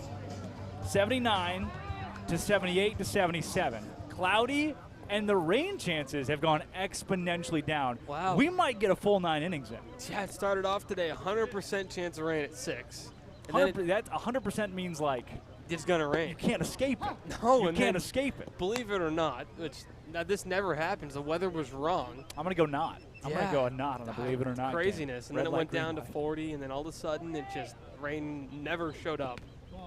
That one's spiked by Johnson, who's still on the bump. He's been not quite as good as Driver, because Driver right now has, what, 8 punch-outs, but Johnson hasn't allowed a run. He's only allowed 3 base runners. Not a lot of action in the bullpen with Harbor Hawks. Somebody's doing the downward dog over there. You see that, Mike? That's Jackson Emus? Yeah, he's hot today. There you see. What do they call that move at Princeton? Jackson Emus? The There you Ivy go. League shimmy. That's what they called me in high school. Ivy League. Yeah, I got rejected by all 10 schools. Get you in the post, get you the basketball, and what? Shake and bake. Yeah, the Ivy League shimmy. shimmy. Yeah. It's not the Euro step. No. 2-2. Corona skies that one right side of the infield. Camped out under it is Walsh, and he makes the catch in fair territory. First out of the bottom of the 4th inning, and that brings now Drew Erhardt, his second at-bat of today's game, and a second at-bat on Cape Cod to the dish. He put a good swing on the ball in his first AB, a fly out to right field, made some good contact. Butcher's going to go a little bit further back than he was last time. Yeah. We'll see if that translates into his second AB of the day. Erhardt didn't strike out, so that's something. Mitch Jebb struck out 4 of the first 8 times except for the dish. It's such a tough adjustment. And the players were Poor all Mitch Jebb, too, man. We just, God bless. That first day for him was so bad. That's all. He's never going to forget it. Yeah, that's our litmus test. Yeah. The 1-0. That one's called strike low in the zone and inside. Erhardt will check back the umpire for it. And that's the thing is, had Mitch Jebb continued that streak of the whole 0 for 8 thing, we probably wouldn't be bringing that up. But now he is a viable candidate for, I mean, he's top 3 in the league in a lot of major categories. And if he finishes as hot as he's been the last week or so, he's a guy who's in the conversation for league MVP. He certainly is. And the only thing that's stopping him, unfortunately, is a guy named Matt Duffy. Oh, boy, there goes that curveball. Yeah, you see that 2% of the time. Today we've seen it about 20% of the time, it feels like. Get it a lot. That or the slider is just really slow. Matt Shaw, though. Matt Shaw in Bourne, he's hitting about 360. I think Duffy was the vampire slayer. Jebb fouls that one off. That's not even Jebb. That's Erhardt. Yeah. Too much Jebb talk. Again, we're in the middle of an Erhardt at bat, just talking about Mitch Jebb's 0 for 8. That's how good he's been. Yeah. Since that 0 for 8 stumble out of the gates. 3-2 to Erhardt. Whoa! Watches that one eye level, and congratulations for the very first time on Cape Cod. Drew Erhardt will take a bag and make it his own. You think they take that baseball and go put it in his bag or something? Do you have your first walk? Is that like I mean, this team wouldn't surprise me. They like to celebrate a lot of those accomplishments. Every time a guy gets on base, the bullpen will stand up and cheer, but not today. Not today. A little too dreary. Usually just on hits. Look at all the seagulls today, too. Bad Circling. day to be Pancho Ruiz, who's at the dish right here. Oh, he's afraid of birds. I forgot about that. He is that. We haven't mentioned that in a long time. He gets a called strike. Ruiz is a big guy. That one seemed a little bit low, and you can see he taps the foot down there. That was one of the first things Ruiz told us. We said, Pancho, how are you? I'm Drake. And he said, I'm afraid of birds. Okay. Sweet. Best of luck this season. Guy's a monster in BP. The 0-1. That's why the Harbor Hawks, if they had to have a representative for the home run derby, it was Pancho Ruiz. Not close. The guy hit one out of the ballpark at Fenway. Yeah, he crushed it over the monster and over the entire wall, like the seating, everything, out of the whole park onto Lansdowne Street. Which, yeah, it's BP, but they're doing it with a wood bat. These guys are still incredibly young college players, and a guy like Pancho is not even eligible for the draft to do it. Not all guys are incredibly young. We've seen some 24s out there this year. Yeah. 6 years. It's funny, you see your Cam Colliers, who's 17, and you see that one guy for Orleans. That was a sophomore at UTSA. I think he was 24, yeah. He can rent a car. You don't see a lot of those guys on Cape Cod. Is that like 24 the age for that or something? I think it's 26. Maybe it depends on your state, too. Is that a federal thing? I don't Is know. that like a federal mandate on who like can rent a car? We cannot rent cars, I can tell you that much. No, we cannot. That was a thing. I got into a wreck. They were just like, I'm sorry. Wasn't my fault. It was the other girl's fault. She was a Chi Omega at Baylor. Nothing you can do about it. I just didn't have a car. 2-2 to Pancho. That one's low. 3-2 count now, and Johnson's threatening another walk here. It's not a national thing. Okay. What did you find out for me, huh? I mean, every state's different, so. Okay. This state that we happen to be in. Is that this is Massachusetts, correct? This is. Okay, You have to be at least 21 according to the Enterprise. Oh, okay. So I can rent a car. The Enterprise? Is that what it's called? Yeah. 3-2.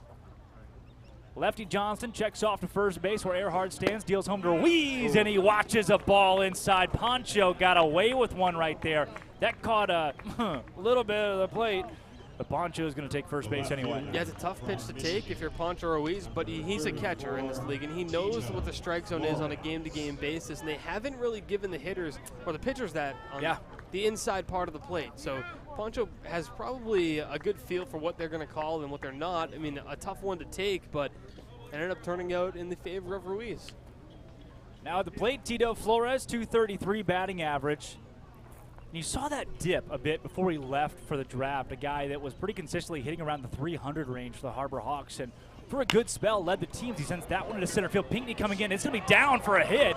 Here comes Erhardt, who's going to slow up and stay at third base. The throw to the plate is cut off by Walsh, who is taking the pitcher's mound here as Johnson moved back to back up the catcher Neary, and then now the bases are juiced for Riku Nishida. Yeah, it jammed Tito a bit, and he shot it up to center, and Erhardt did the right thing. He kind of froze because Alex Mooney, the shortstop, was waving his arms as in that he was going to move under the ball and catch it. So Erhardt froze until he saw it was going to safely land in advance. Yes, he probably could have scored if he went right away, but the safer play to make was still just one out.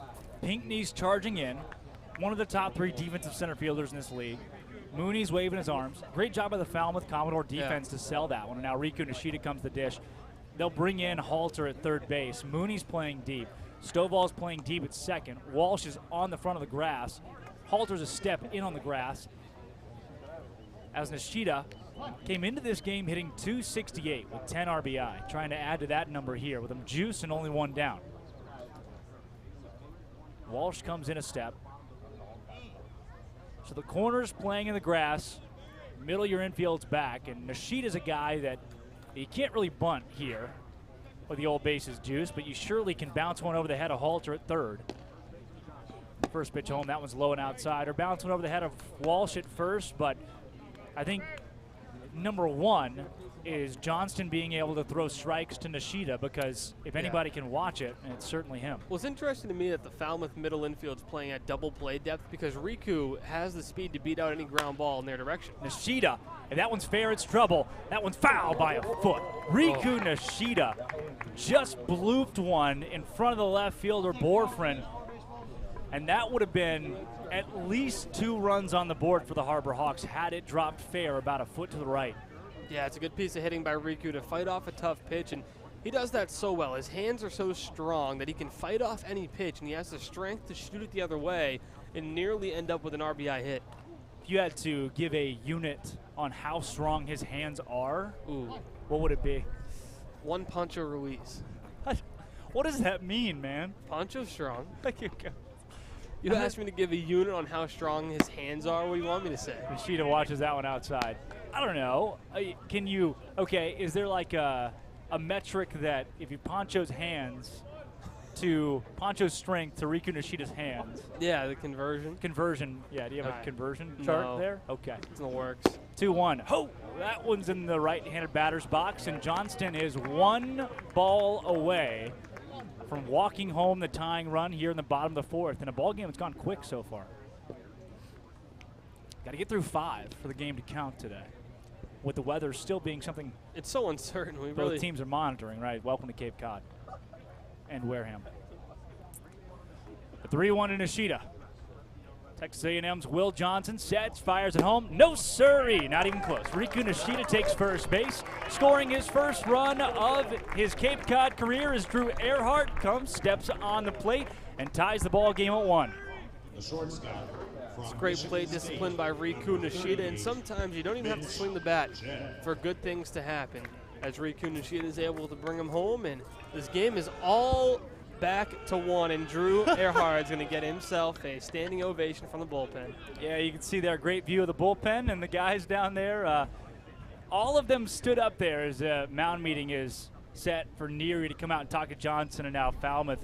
Their coaching staff wants a word with their pitcher, and the entire bullpen, they come and make sure that they are acknowledged by Drew Erhardt after his first run. He gives them a nod, and the coaching staff for Falmouth gives a nod to the bullpen as Will Johnston's day will end, and he'll have 3 men on the base that his name is tied to in a 1-1 ball game here from McKeon Ballpark. A trip to the bullpen for the Commodores. And we'll tell you who they've got on the bump when we come back. It's 1-1 with the bases juiced and only 1 down at McKeon on the Harbor Rock Baseball Network. Traffic is treacherous. There's a fender bender on the pike. Gonna be a wicked commute. The expressway's backed up to the gas tanks. Gridlock. Crawl. Snarl. Gamma. Bottleneck. Log jam. 128 is a parking lot. You'll be late for supper tonight. Keeping your car road ready is what we do best. At Sullivan Tire, we're always here to get you there. Hey, we get you there too. Having a 5G phone that's not on T-Mobile makes as much sense as playing ice hockey.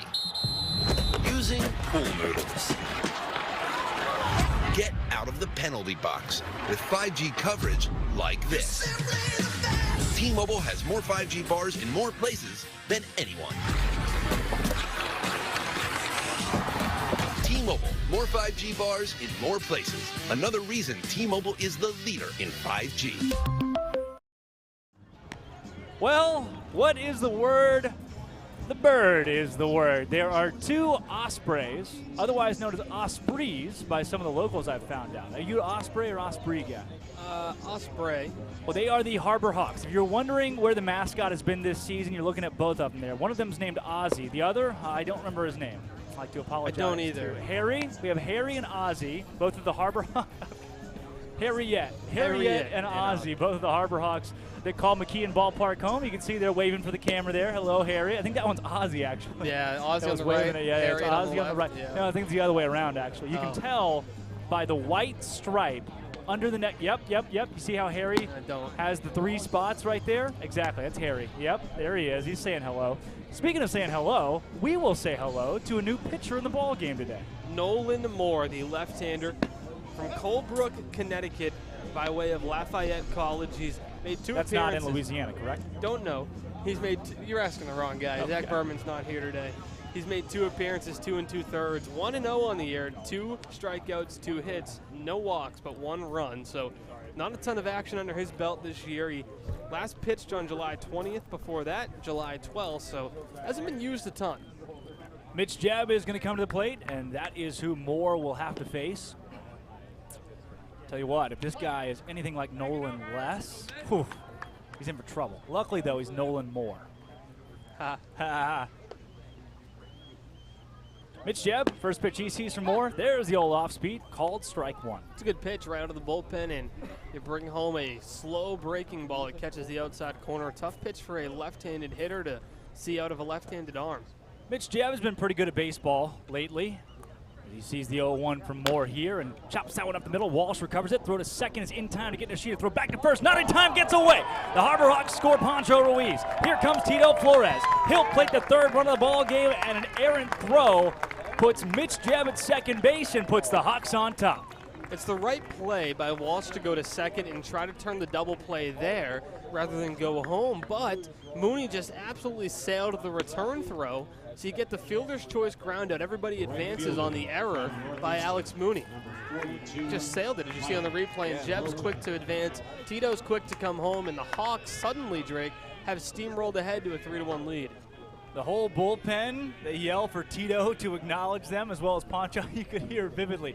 Tito and Poncho, the screams, Tito and Poncho. They finally give a wave down to those guys who cheer. And Nishida was set down with a put out at second base. Mitch Jebb's going to steal third. No throw. Mitch Jebb's 17th stolen base on the season. He's second in the league in swiped bags. Riku Nishida's first, Mitch Jebb is second, and this team's just fast. Once they find an opening on you, they attack, and that's why these 3-run innings pile up for the Hawks. Moore deals home. That one's fouled off by Sirota. Now a 1-1 count. Hey, welcome to the ball game, Nolan Moore. Yeah, you come in bases loaded. You come in and do a good job of getting a ground ball. You produce what likely should have just been 1 run coming across, and you get yourself a big out number 2, but unfortunately another error by the league-leading team brings home another run. The 1-1 is Sirota. That one's skied on the right side of the field. No room for the Commodore defense. Think about it, too. If that's not Mitch Jebb at the dish, if it's somebody slower for the Harbor Hawks or really anybody, that could be a true double play ball. If you got Moore coming over to cover first base and your average hitter at the plate could have gotten out of that Moore with a double play on a grounder and a 1-1 tie. Instead, the Harbor Hawks lead this one by 2. The 1-2 to Sirota. Mike's going to foul that one off into the dirt. Mike's batting .411 coming into this game, which is good. Down to 4, make it .389 as he is 0 for 2 today. Now the 1-2 to Sirota. One's outside. Funny thing about the official scorekeepers and point streak on Cape Cod, if you play, say, 20 games for a different team and then move to, say you go from Falmouth to Hyannis, your first 20 games of statistics completely thrown away. So all the numbers from Mike Sirota do not include his numbers from when he was a Brewster Whitecap. Now the 2-2. Moore comes home. That one's in the dirt. And a good block by Neary because Mitch Jebb's 90 feet away. That ball, so much as kicks off his shin guard and gets maybe 10 feet to the right, Mitch Jebb's probably coming home safely. Yeah, Jebb would have his 32nd run of the season. He leads the league in that category.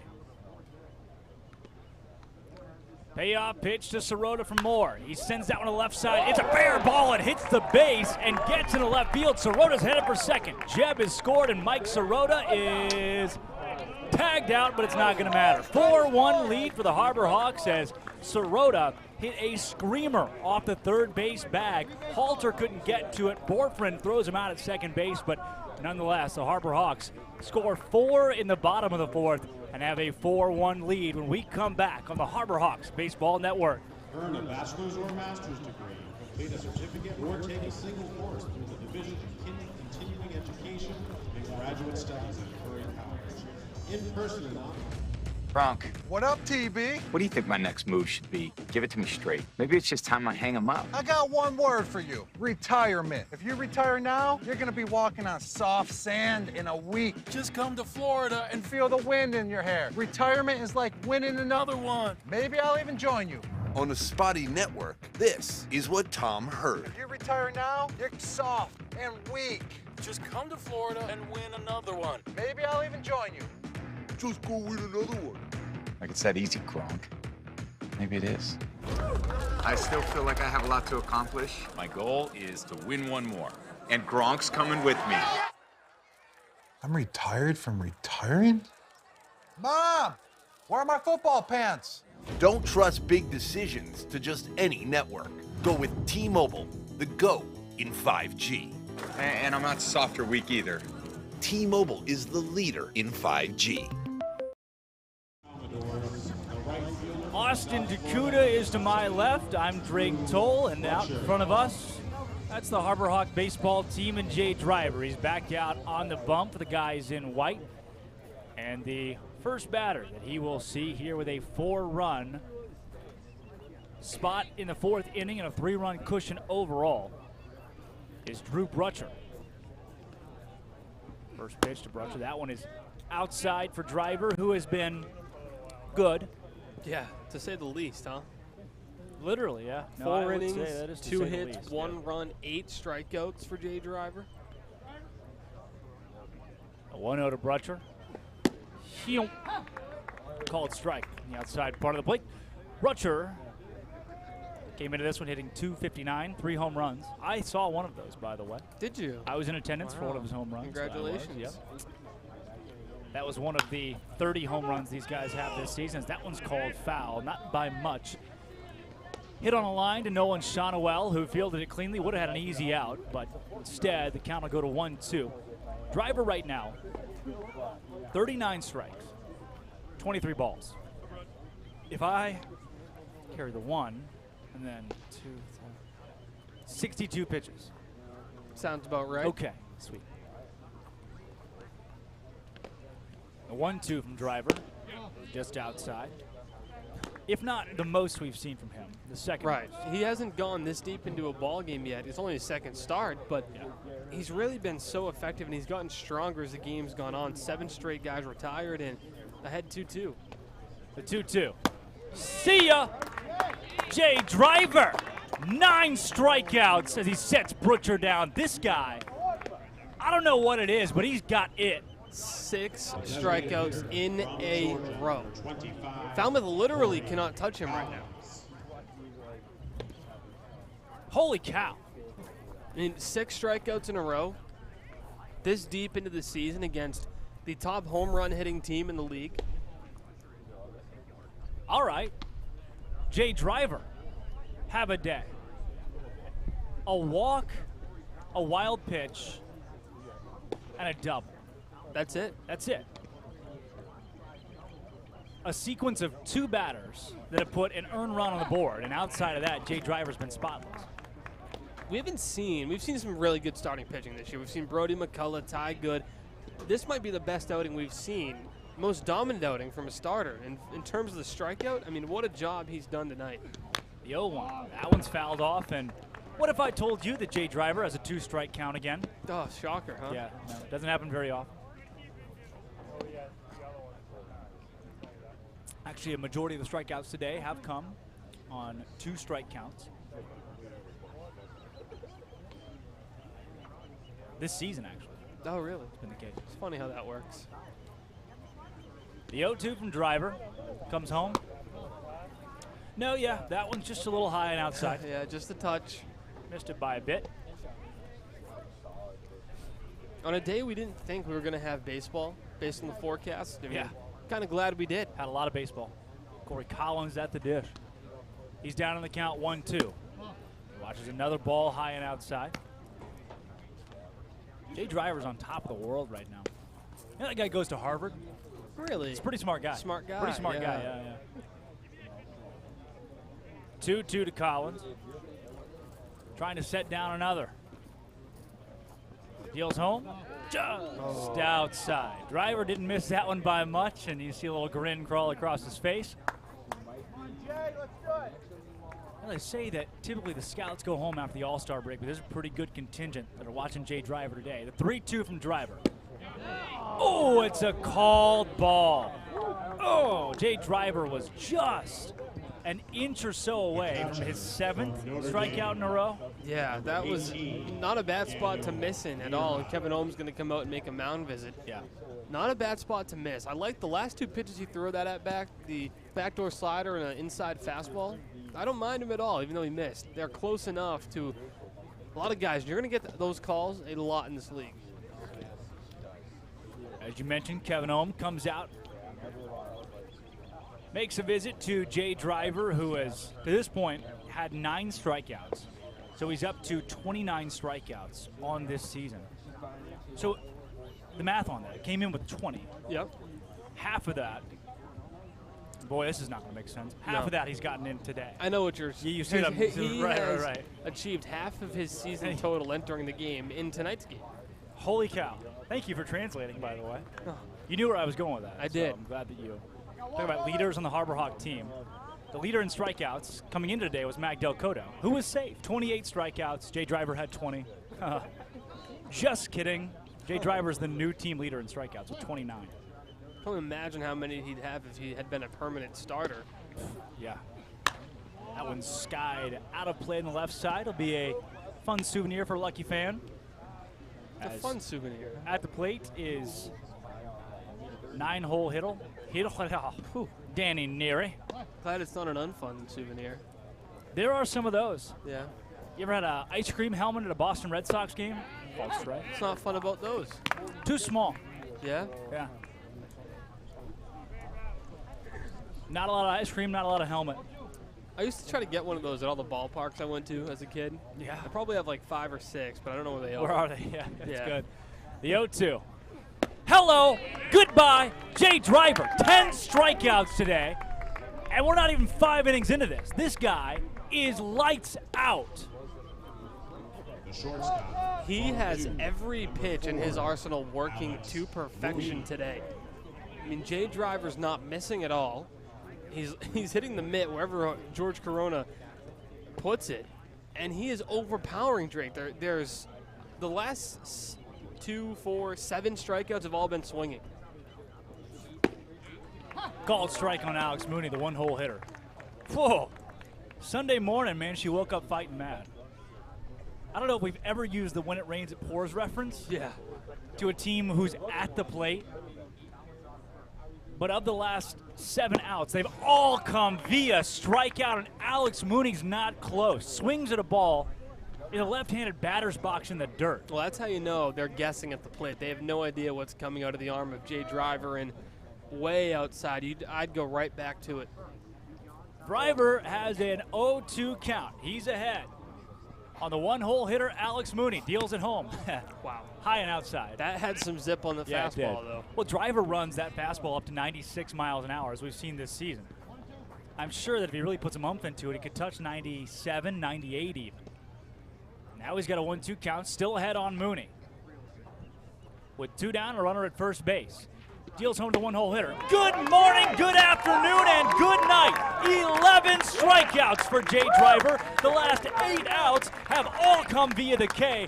That guy is untouchable. Hole. 4-1 your score. We take you to the bottom of the 5th. The Harbor Hawks try to add a few more on the Harbor Hawk Baseball Network. But before we get there, we're going to send it to the baseline to Bria Lawson. Thanks, Drake. There's a new Harbor Hawk in the lineup tonight. Drew Erhardt out of Tampa University is making his debut as a Hyannis Harbor Hawk, but he's already pretty familiar with the team. His dad, Rodney, played for Hyannis when they were the Mets and then went on to play for the New York Yankees organization. I asked Drew if his dad gave him any advice before he came up here, and he said, well, he just said to soak it in and to not swing at any pitches that I shouldn't. Now, Drew has already made an impact tonight for the Harbor Hawks. He recorded the first out of the game, and when he did, you could hear a lot of cries from the dugout saying, welcome to the show, 3-6. Back to you guys. Thank you very much, Bria. And how cool is it? Former Hyannis Met. Kind of gives you an idea of how long ago it was. Not too long ago. They became the Mets in 2009, if I remember correctly.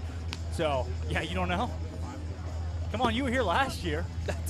You've had 2 years to learn this stuff. Doesn't have anything to do with 09. They called you the Hyannis Harbor Hawk historian. Nobody has called me that. No one's called you historian. No, that'd be Harrison Myers, our director of broadcasting. I bet he knows. I guarantee he knows. Also, worth mentioning, a very big thank you to our producer, Ella Gibson, who called in an order to Tropical Smoothie. Clutch. Prior to about the 2nd inning.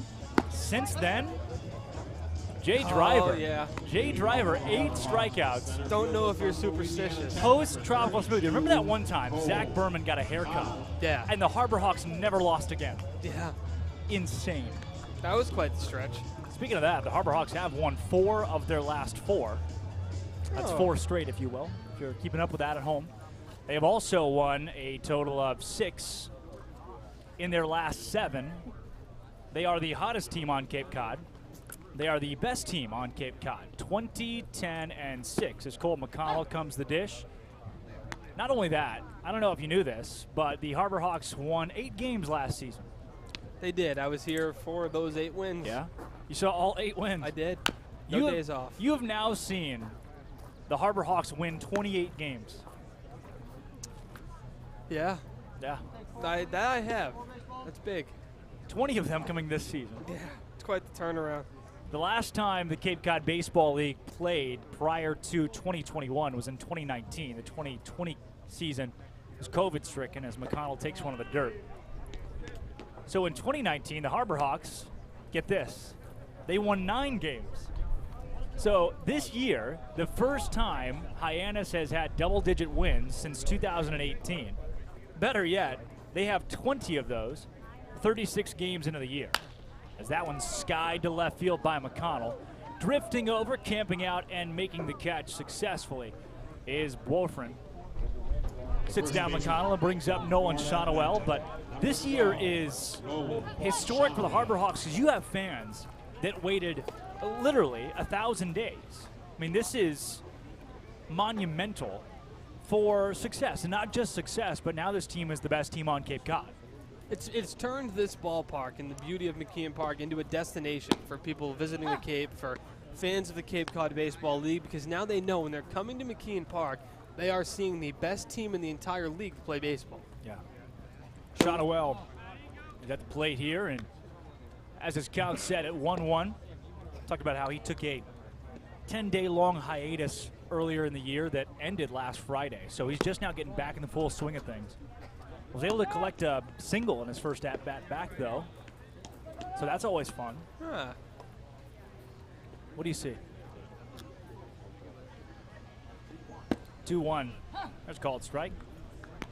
March of 2010. Karen Hurley, who is our stand-in historian with Harrison Myers in Maryland today, says in March 2010, as the 2-2 deals home, is when Hyannis became the Harbor Hawks.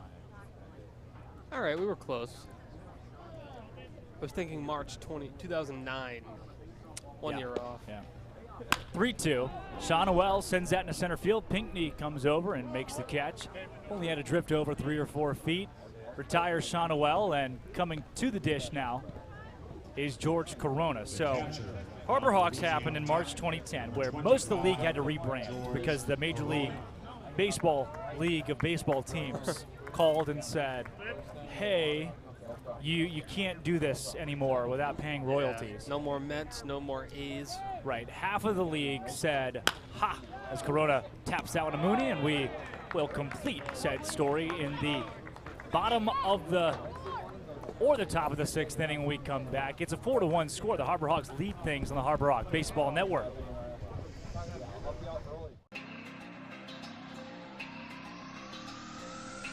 My family earns respect. My family clears bases.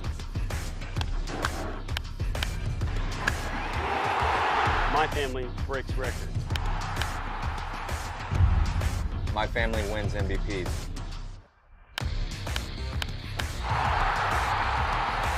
My family gives everything.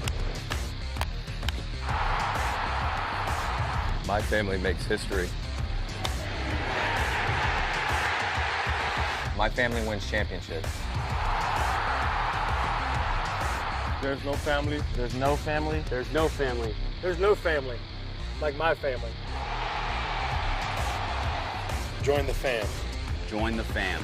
Join the fam.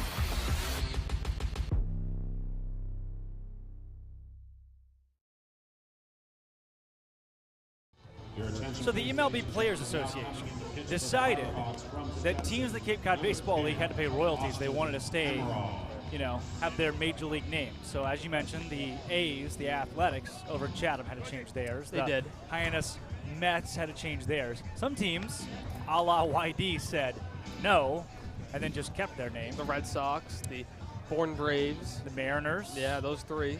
So that's why you see a lot of these squads that it's kind of peppered throughout. You get some teams that are, some teams that aren't. But at one point in time, almost every team was a major league team, had a major league name. As there has been a call to the bullpen for the Harbor Hawks. Jay Driver's day is over. And speaking of calls, Austin, if you had to pick one service provider to make all of your phone calls via, who would it be? There's only one choice, and that would be T-Mobile. I was thinking about it this morning on my drive into the ballpark. This morning, 9 a.m. actually. Yeah, right. We got to get here right. Really early. Do like a whole staff preparation. We talk about what we're going to talk about on the broadcast. Our producers put together the graphics, everything that we do. And over the course of my drive in, I thought, Wow. I am so blessed that I actually have T-Mobile. I mean, a lucky day for you. Who is the corporate sponsor of the Cape Cod Baseball League? Proud to sponsor the league. They believe that when small towns thrive, America thrives. That's why they're investing billions to bring fast, reliable, affordable wireless service beyond the big cities to small towns across the USA. There's never been a better time to join T-Mobile. Visit T-Mobile.com/across America to find out more. And all of that segue was about a call to the bullpen that the Harbor Hawks have made. They've made it to the right-hander from Stetson, Austin Amaral, who we've seen as a starter pitcher in every appearance this season. And his last two have unfortunately come against one of the top offenses in the entire league, that being the Katuitt Kettleers. So he's had a couple of rough outings his last two, but when he is on, he's incredibly difficult to put the ball in play against. Everything's weak contact on a game-to-game basis when Amaral's on the mound, and he really could go multiple innings here. Jay Driver's day is done. Driver finishes out at 78 pitches thrown today. The Harvard product, he did okay. In total, pitched 5 innings of 2-hit work, allowed 1 earned run and 2 walks, and struck out 11 of the 19 batters he faced. Have a day, Jay Driver. Certainly in the running for the player of the game. Sponsored by the NAC today. In the running? Yeah. Well, you never know what's going to happen down the stretch, but I'd say at this current moment in time, Jay Driver has a firm hold on the first spot for the NAC player of the game. Unless someone hits 3 home runs. Yeah, that's why I said never know. Or the cycle. Yeah. I feel pretty confident. Even then, probably have 2 players of the game. Yeah, probably. Jay Driver's one of them. Jay Driver, absolutely one of them. See how Amaral follows it up. He's got to deal with the tough part of the lineup, too, 2, 3, 4. So no easy test for Austin. Halter the dish, who is currently batting .306. It's pretty good. 2-1 count. Amaral fires home. That one's fouled off to the right.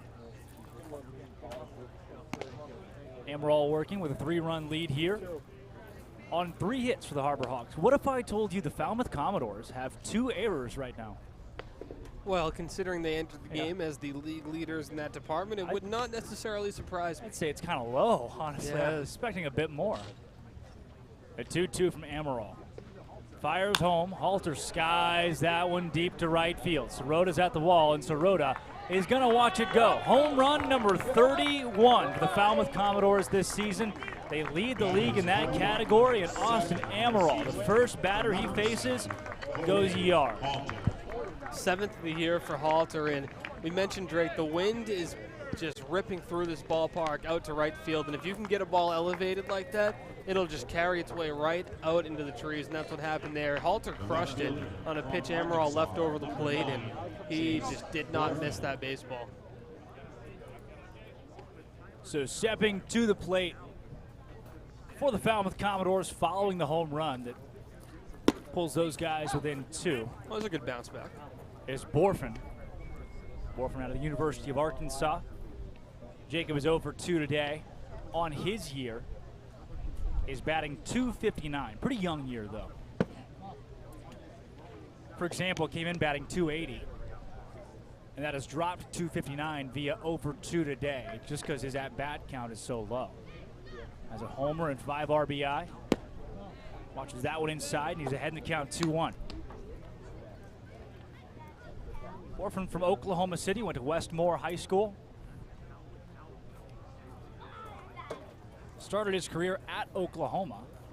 It was another World Series team, so he goes from OU to Arkansas. Both of those squads were in Omaha this season.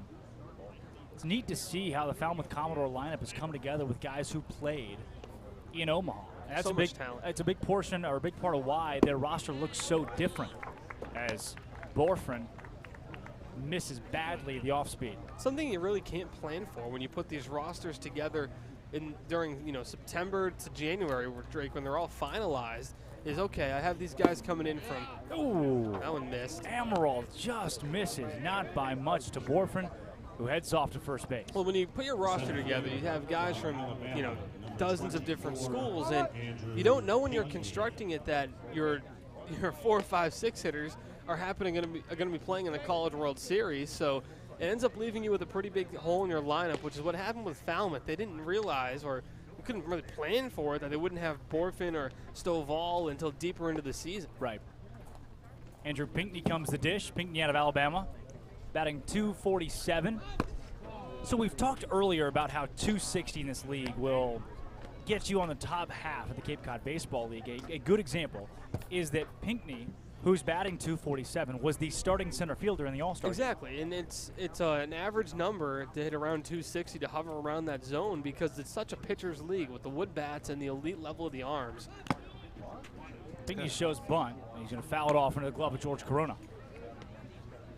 It's just so tough to be a hitter in this league. You come off a year where you played 60 games maybe, if you're depending on how far your team went at the college level. You have everyday players, you got 150 to 200 at-bats. You come down to the Cape, and it's just everyday baseball. 6 days a week in a row, and you're just ready to go. Austin Amaral fires home the 1-1. That's a called ball. Yeah, it's a tough one. I'll tell you, when he's missed, Amaral has not missed by much. His infield cheering for him here, picking him up a bit. And that's exactly it. He hasn't missed by much, so we'll see if he can get back in the zone here. Double play puts you in a good spot to get out of this inning. A 2-1 from the Stetson product. Deals home to Pinckney. Runner goes. George Corona throws down to second base. Riku Nishida lays the tag in plenty of time, but the baseball wasn't in his glove. Yeah, Corona snapped through from his knees there, and he did skip it in on one hop, but it's such a tough ask for your second baseman who's running over to cover the bag to pick it on a hop and slap the tag down. If that throw is closer to the bag, you have him out, but it was too far out, so Riku was moving to his right, reaching to his left, and trying to slap the tag down at the same time. It was called a strike, so now 2-2 on Pinckney. Amaral looking for his first out at the top of the 6th. Righty from the stretch. Pinckney's going to foul that one off to the right side, out of play. And the one thing about Austin Amaral is even though he's had some recent struggles in the Katua games, he doesn't walk a lot of guys. And he does have a walk here, but in 19 2/3, he has just 6 walks on this season.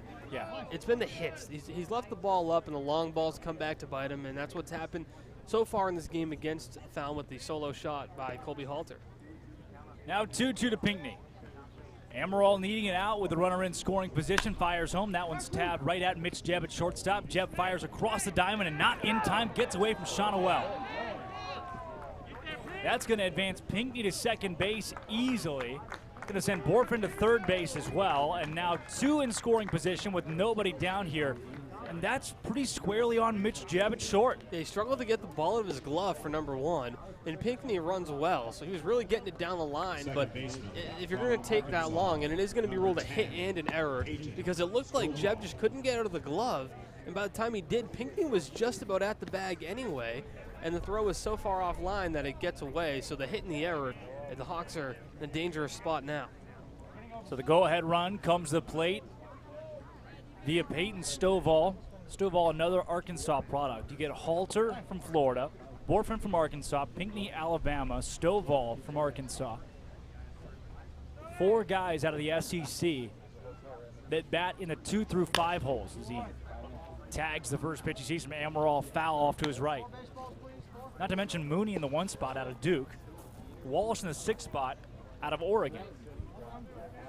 This is a lineup of guys who have seen some legit top-tier Division I baseball.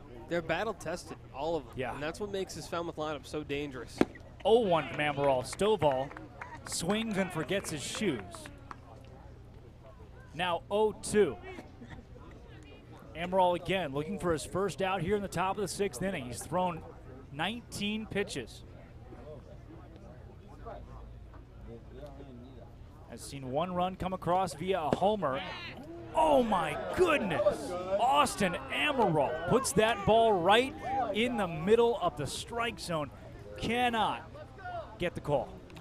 Tight zone today. You're not going to get the low strike. The inside pitch has been there a bit, but it's been consistent both ways. Now 1-2 for Amaral. Comes home with it. That one's tagged for a base hit into left field. Tito Flores is going back, collects it. That single is going to tie the ball game. Pinckney coming home as the throw is relayed into Nishida. And it's a 4-4 score as Amaral has not recorded an out. 3 runs have been plated, and here comes Eric Beatty to make a pitching change. Yeah, not the outing Austin Amaral was hoping for today. He left the pitch up to Colby Halter. A walk and a single later. Next thing you know, this game is tied up. So that will do it for Amaral's day. When we come back, we'll have a new pitcher on the bump for the guys in white on the Harbor Hawk Baseball Network. What are you looking forward to? Adding a takeout window. And more locations. Paying off my student loans. Juggling my 4 small businesses and staying sane. Raising my allowance. Finishing my painting and starting the next one. Catching a keeper. Catching anything. Making the most of my retirement. Checking my balance and hopefully having one. Whatever you want for your family, your business, or your community, talk to us at Cape Cod 5 because we're looking forward to helping you. This is your time to change your career, to advance your skills, to follow your dream.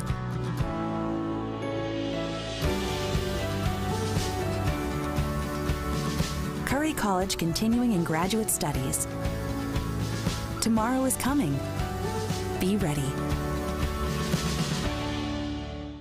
Coke Zero is now Coke Zero Sugar, with great Coke taste. Some people were excited to hear the news, some were skeptical. So we're not gonna have the star of the show you're watching come out and say, "You'll love it." No special jingle written by this week's hottest pop star. No famous internet celebs who happen to be holding the label just so. Okay, maybe just one little pour shot. The only thing that will make you believe Coke Zero Sugar has great Coke taste is trying it yourself. Ice cold Coke Zero Sugar. Try one today. So Austin Amaral's day will end and Chase Sintala's day will begin. The Harbor Hawks, Drake Toll alongside Austin Dakuda. Our producers, Ella Gibson, Abby Stokes, Mike Maynard, Bria Losick joining us baseline today as well. Amaral was not able to record an out here and saw a total of 3 runs come across the dish. Talk about how his starts, last couple of games, starts against Katuitt allowed 4 earned runs on July 12th.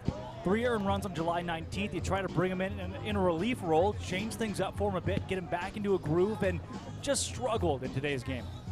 Yeah, not the outing you want to have for the right-hander, but he's incredibly talented. He doesn't walk a lot of guys, and unfortunately today he left a couple of baseballs over the plate, and he didn't get a ton of help on the play to Mitch Jebb, unfortunately for Amaral. And now, tie game and a dangerous spot for Sintala to come into with a man on first and nobody out. Chase Sintala, product of the University of Central Florida. This guy, since he joined the Hawks not too long ago, has been crisp. The righty's got to face Jacob Walsh out of Oregon. But the man over at first base, and the first pitch that he sends Jacob Walsh is a called strike. Sintala for Hyannis has been seen in 4 games this year. His first appearance was July 15th, only 10 days ago. So he's pitched 4 times over the course of the last 10 days, now his 5th. The 0-1 to Walsh. That was a called ball. Didn't miss by much at all there. And tough not to like what we've seen out of Sintala when the guy goes 4 games, 7 2/3 of 9 strikeout work, just 1 walk, and a 1.17 ERA. He's been a great addition to the bullpen. That was already a very stellar bullpen. They did lose Ethan Hammerberg to the MLB draft, but Sintala stepped in nicely. We're going to see a new look Harbor Hawks here. Not entirely, but the pitching is going to change a bit as you lose Jackson Baumeister and you lose Ethan Hammerberg. We've already, Brody McCullough is gone. You've talked about Jonathan Fincher and Ty Good. Guys that were staples of the starting lineup in the bullpen that have to go back. Think about Jordy Allard, too. A guy at Northeastern, as that one's fouled out of play, whose classes start like August 12th. Yeah. What do you do with that? Yeah, just cross your fingers that the playoffs get over as quick as possible. Yeah. In a good way. Or call your professor. Yeah, I'm in the championship series of the Cape Cod Baseball League. And they should understand Northeastern. Yeah, okay. You know, a little connection. Should they understand? League. They should. Yeah, you call an Ivy League school and say that, what happens? Tough cookie, bud. Yeah. Sintala goes in the dirt. See you in physics Monday at 8. Yeah. It's a harsh reality for Jay Driver, Jackson Emus, Harvard and Princeton. Hey, congratulations on the success this summer, but sorry, gonna need you in class. Payoff pitch. Oh, it's called a ball to Jacob Walsh. He'll trot down to first base, and now there are 2 guys on for the Commodores, and still nobody out as the right fielder comes the dish, and Drew Brutcher. Yeah, there hasn't been a ton of these innings allowed by Harbor Hawks pitching. We haven't seen one in quite some time where a team has put together numerous runs and with still nobody out. It's a dangerous spot to be in, but on the bright side, the double play is in order. We'll see if Santala can pitch to that. Santala checks off at second base and deals the first pitch home to Brutcher. And they'll say that he didn't go. That looked pretty squarely obvious to throw it out there, to be candid. So, how about this scenario? The Harbor Hawks obviously are struggling to get an out here in the top of the 6th inning. Falmouth has picked up a lot of momentum. They've tied the ball game with a 3 spot. If the bottom drops out right here, right now, lightning, thunder, floods the field, only for like 3 hours though, and then it drains and clears off. We keep playing baseball the rest of this week. The Harbor Hawks win. Yeah, you got to complete the 6th. Still no outs here in the 6th too. Obviously the coaching staff is not thinking that. No, but that's our job, I guess, to think about it. But for us, we have to consider all possible scenarios. Are you going to the weather app right now? Yeah, I'll take a look at the radar. Hey, could you give me some good news? And the good news being that it's about to just pour. Oh, it's pouring for the Harbor Hawks right now.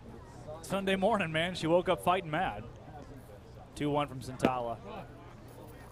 Well, Chase, you got to throw it right down the pipe, buddy. If you don't, you're going to walk another guy. He's got a 3-1 count here, and yeah, tough to tell where he's missing. Looks like we're getting all 9, no matter how long it takes. How did that happen, man? Don't There's a know. whole squall line of storms. Does Cape Cod exist? No, Okay. no, it doesn't. Swing and a miss. 3-2 count now for Brutcher. Would be a big out here to get Brutcher. Even though he's batting the 7th spot, he's one of their more talented hitters. They break up the lineup a bit by dropping him to 7, and he hits right-handed pitching so well. So 3-2 here. You have to throw a strike, but you have to locate it well. Now the payoff pitch from Santala with a couple guys on. Nobody out here in the 6th. Fires home. That one's tagged into center field. Cole McConnell comes in, makes the catch, and that's going to hold everybody where they are.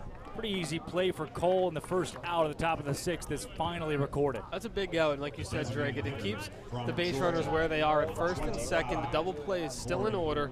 That's a monumental out. Now you get to face 8 and 9, a couple of guys who have batting averages hovering around, well, 100 because they have not had quite the hot start. Corey Collins down to 161, and following up him would be Daniel Neri, who's down to .077. Yeah. So you want to face in this situation where you need a couple outs.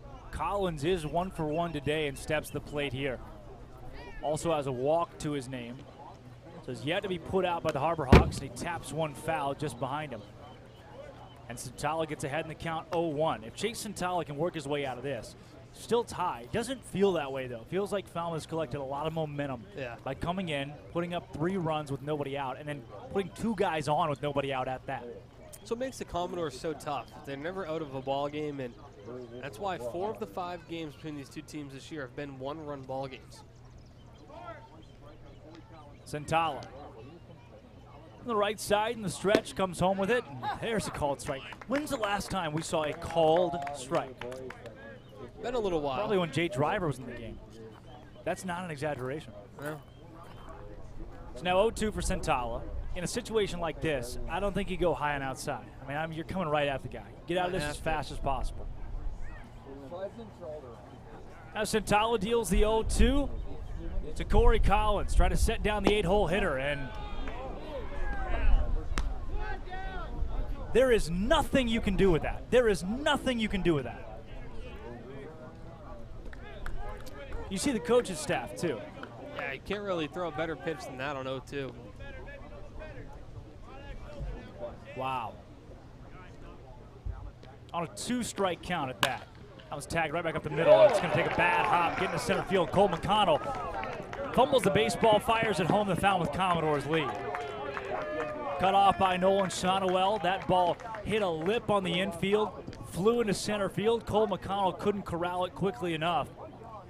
And the Commodores lead this one 5-4 on a batter that should have been called out looking the pitch before. There are a lot of shoulda, coulda, wouldas, but my goodness. I don't know if we've seen a zone that has started square and shrunk to this level. Tough to be a guy on the mound right now, and if you're Santala, what can you do besides attack the next hitter? You can tell the demeanor of the coaching staff, too. I mean, it seems like everybody, as that's gone to Jeff. Devil play ball. Nishida, throw to first, not in time. Too slow of a roller, but what an effort to turn that. So that was the 9-hole hitter trying to face Daniel Neary, and now you got to go back to the top of the lineup, Alex Mooney. Commodores up by 1 in this one. 6th inning here, so plenty of time left for the Harbor Hawks with a guy standing 90 feet away. Runners on the corners. Corona's going to come out, give his calls, and you got to sit down Alex Mooney, who is the starting shortstop in this year's All-Star game. Yeah, it doesn't get any easier. Although Mooney's 0 for 3 today, he's been at the top of their lineup almost since day one and has been incredibly consistent. There's a reason he was the All-Star starter at short in a stacked position throughout this league. Ball's thrown in the dirt by Santala. Good on Corona to corral it. I mean, if you can keep it at a 1-run game, you're in a decent spot. Especially with the way the Harbor Hawk offense has been these last 10 games or so. And that's one of the big reasons why Hyannis has won 6 of their last 7. Has been an uptick in offense. And it's been consistent. I mean, you look at the rankings across the league, Hyannis is first in runs, second in hits. They're first in triples, first in lack of strikeouts, if you will, as Mooney skies that to left field. Tito Flores is at the wall. Tito Flores leaps and makes the grab. Flores falls into a banner at the wall, makes the catch in the warning track, and saves what would have been a couple of runs from the Commodores. Flores flashes the glove, and the Harbor Hawks will take another look at this one. What a catch. Wow. Saved the game. So 5-4 is your score. Bottom of the 6th inning ensuing, and Hyannis trying to come back after a 4 spot at the top of the 6th from the Commodores on the Harbor Hawk Baseball Network.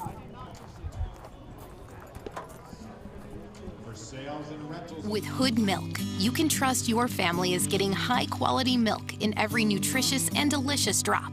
It begins here on farms that Hood selects, with farmers who uphold the highest standards and who pledge to never use artificial growth hormones. And you'll see that care continue right to your home with our Light Block bottle, which protects the fresh taste of your milk.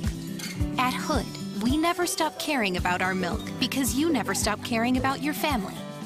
Always good, always Hood. Gannon's Tavern is the home of incredible wings, handcrafted cocktails, ice-cold beer, and Keno. Their innovative tavern menu features seafood, great sandwiches, steaks grilled to perfection, and stunning specialty dishes. There's no better place to watch your favorite New England pro football team than Gannon's Tavern, in their large bar or outside on their covered deck, complete with TV and sound. Gannon's Tavern, 959 Burses Way, Hyannis. Like them on Facebook and Instagram. Yes, soon at Gannon's Tavern. Welcome back to the Harbor Hawk Baseball Network. Drake Toll alongside Austin Dakuda as the guys in white trail this one 5-4 after a 4 spot in the top of the 6th inning. And Drew Erhardt comes up for Hyannis to try to start a comeback. Yeah, Falmouth is a very good baseball team, and there's a reason that we don't want to play them in the first round of the playoffs. And yeah. It's because they're capable of innings like that where they can pour 4 on you, and their bullpen is good enough to make some do with that lead.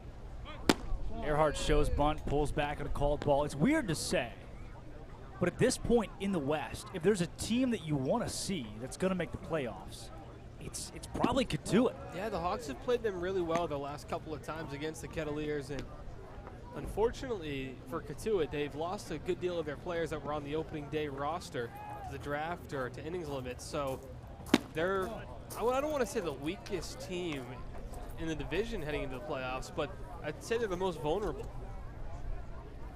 Yeah, think about a Bourne team that has played Hyannis so tough. And a Falmouth squad is Erhardt will take a 4-pitch walk and trot over to first base. And a Falmouth squad that has only gotten better this season. You've seen multiple games these two teams have played that could have gone either way. Hyannis has only lost to Falmouth 1 time in the course of 5 appearances, but all 4 of their wins came by 1 run. Yeah, that's correct. All the wins by the Hawks. 1-run games. Don't trip over that cord.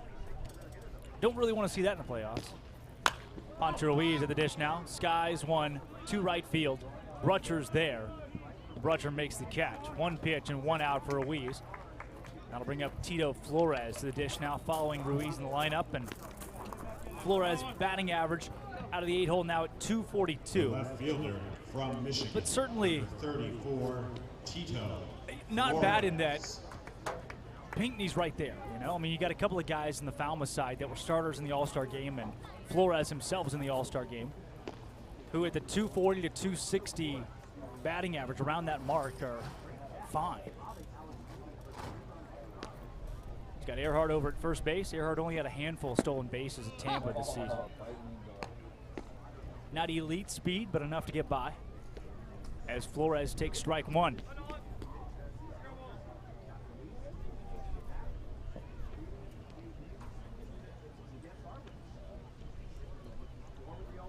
Harborhawks trying to get something going here in the 6th as Neary blocks that one. And Neary, a catcher out of Notre Dame.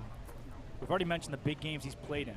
Playing in the College World Series, going and playing summer ball in Florida, then getting a call in the middle of your summer ball season there to come to Cape Cod.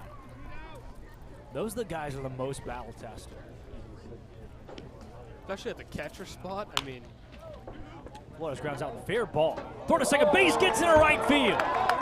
Coming to third base and in safely is Drew Erhardt, as Tito Flores will camp out at first. That was a tagged ball to third, a double play ball, but Halter came up and threw it squarely into right field, right at Drew Brutcher, and that is the 3rd error of the game for the Falmouth Commodores. That's Halter's 2nd error of the night as well, on throwing errors, and now 1 out, Drake.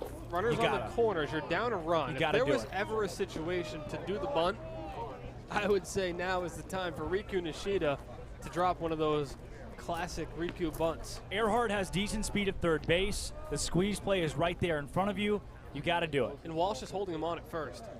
First pitch Nishida sees. That one is above his head for more. Well, if you're going to flip it a breaking ball, Riku can drag bunt that to first. And with Walsh holding on, Riku can beat that out as well. Absolutely. I don't know if I would throw a breaking ball here. If you know he's going to bunt, fire a fastball, make him late on it. Riku Nishida goes at a ball that came chest level. It looked like he tried to dip out of the way of that baseball as it cut inside. So now the count will even at 1-1. But it's an obvious squeeze play situation. You could tell the Commodores, let them know. Say, hey guys, we're going to bunt it right here. But it's what you have with runners on first and third, especially with Erhardt at third base. You have the liberty to tie this ball game. Nishida swings. Yeah, after the misfire on the 1-0, I guess the Hawks decided that better let him swing away here. Now Nishida's down on the count 1-2. Trying to put something in play and tie the ball game in the same inning that the Falmouth Commodores took the lead. The 1-2 from Nolan Moore. Nishida taps that one to the right side. Almost a full swing bunt. Just tries to chop it. If you can get that same hit in fair territory, you're in business. Erhardt scores. Flores at second base. Granted, 2 down most likely. But you've tied the ball game. And even that said, it's a Falmouth Commodore team that leads the league in errors by a large margin. They've made 3 tonight. They have 59 this season. That bunt, there's no promises it's going to first base. You can only imagine what the Commodore record would be if they were just even average defensively. Yeah. The 1-2. Nishida swings and misses. Just got a piece of it. But if there's one guy that you want at the plate following Nishida up, it's Mitch Jebb, because in his last week, he has a .529 batting average, 9 hits, 4 extra bases, and his OBP is .556. He's due for a hit tonight. A couple of ground outs. Did reach on the fielder's choice to get a run home. Jebb is 0 for 3, so his batting average has dipped to .319. Oh, that's too bad. Yep. It's a shame. With runners on the corners and 2 down, Jebb skies one on the infield. Halter camps out, called up by Mooney. Mooney makes the catch. The Harbor Hawks had runners on the corners with only 1 down here in the 6th inning. Couldn't plate a run, and the Falmouth Commodores still lead this one. We bring you back to the top of the 7th of the Harbor Hawk Baseball Network. When it comes to buying or selling a home, you need a partner, not just an agent. For over 50 years, Gibson Sotheby's International Realty has set the standard in excellence and performance. A seasoned team that has thrived throughout all markets. Our agents live and work in your neighborhood and understand you. We are over 170 agents strong, backed by an in-house marketing team and global reach that is second to none. From studios to penthouses, purchasing to renting, our team provides unparalleled real estate services. This is your time to change your career, to advance your skills, to follow your dream.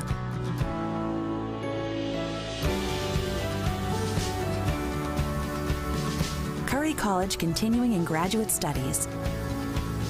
Tomorrow is coming. Be ready.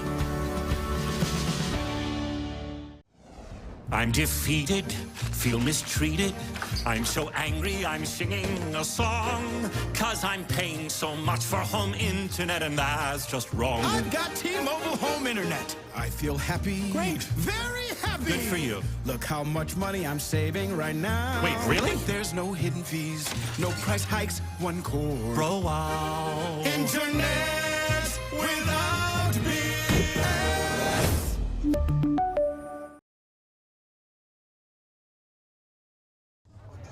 Welcome back to the Harbor Rock Baseball Network. Drake Toll alongside Austin Dakuda. We'll take a look at the East standings. The standings across the Cape Cod Baseball League.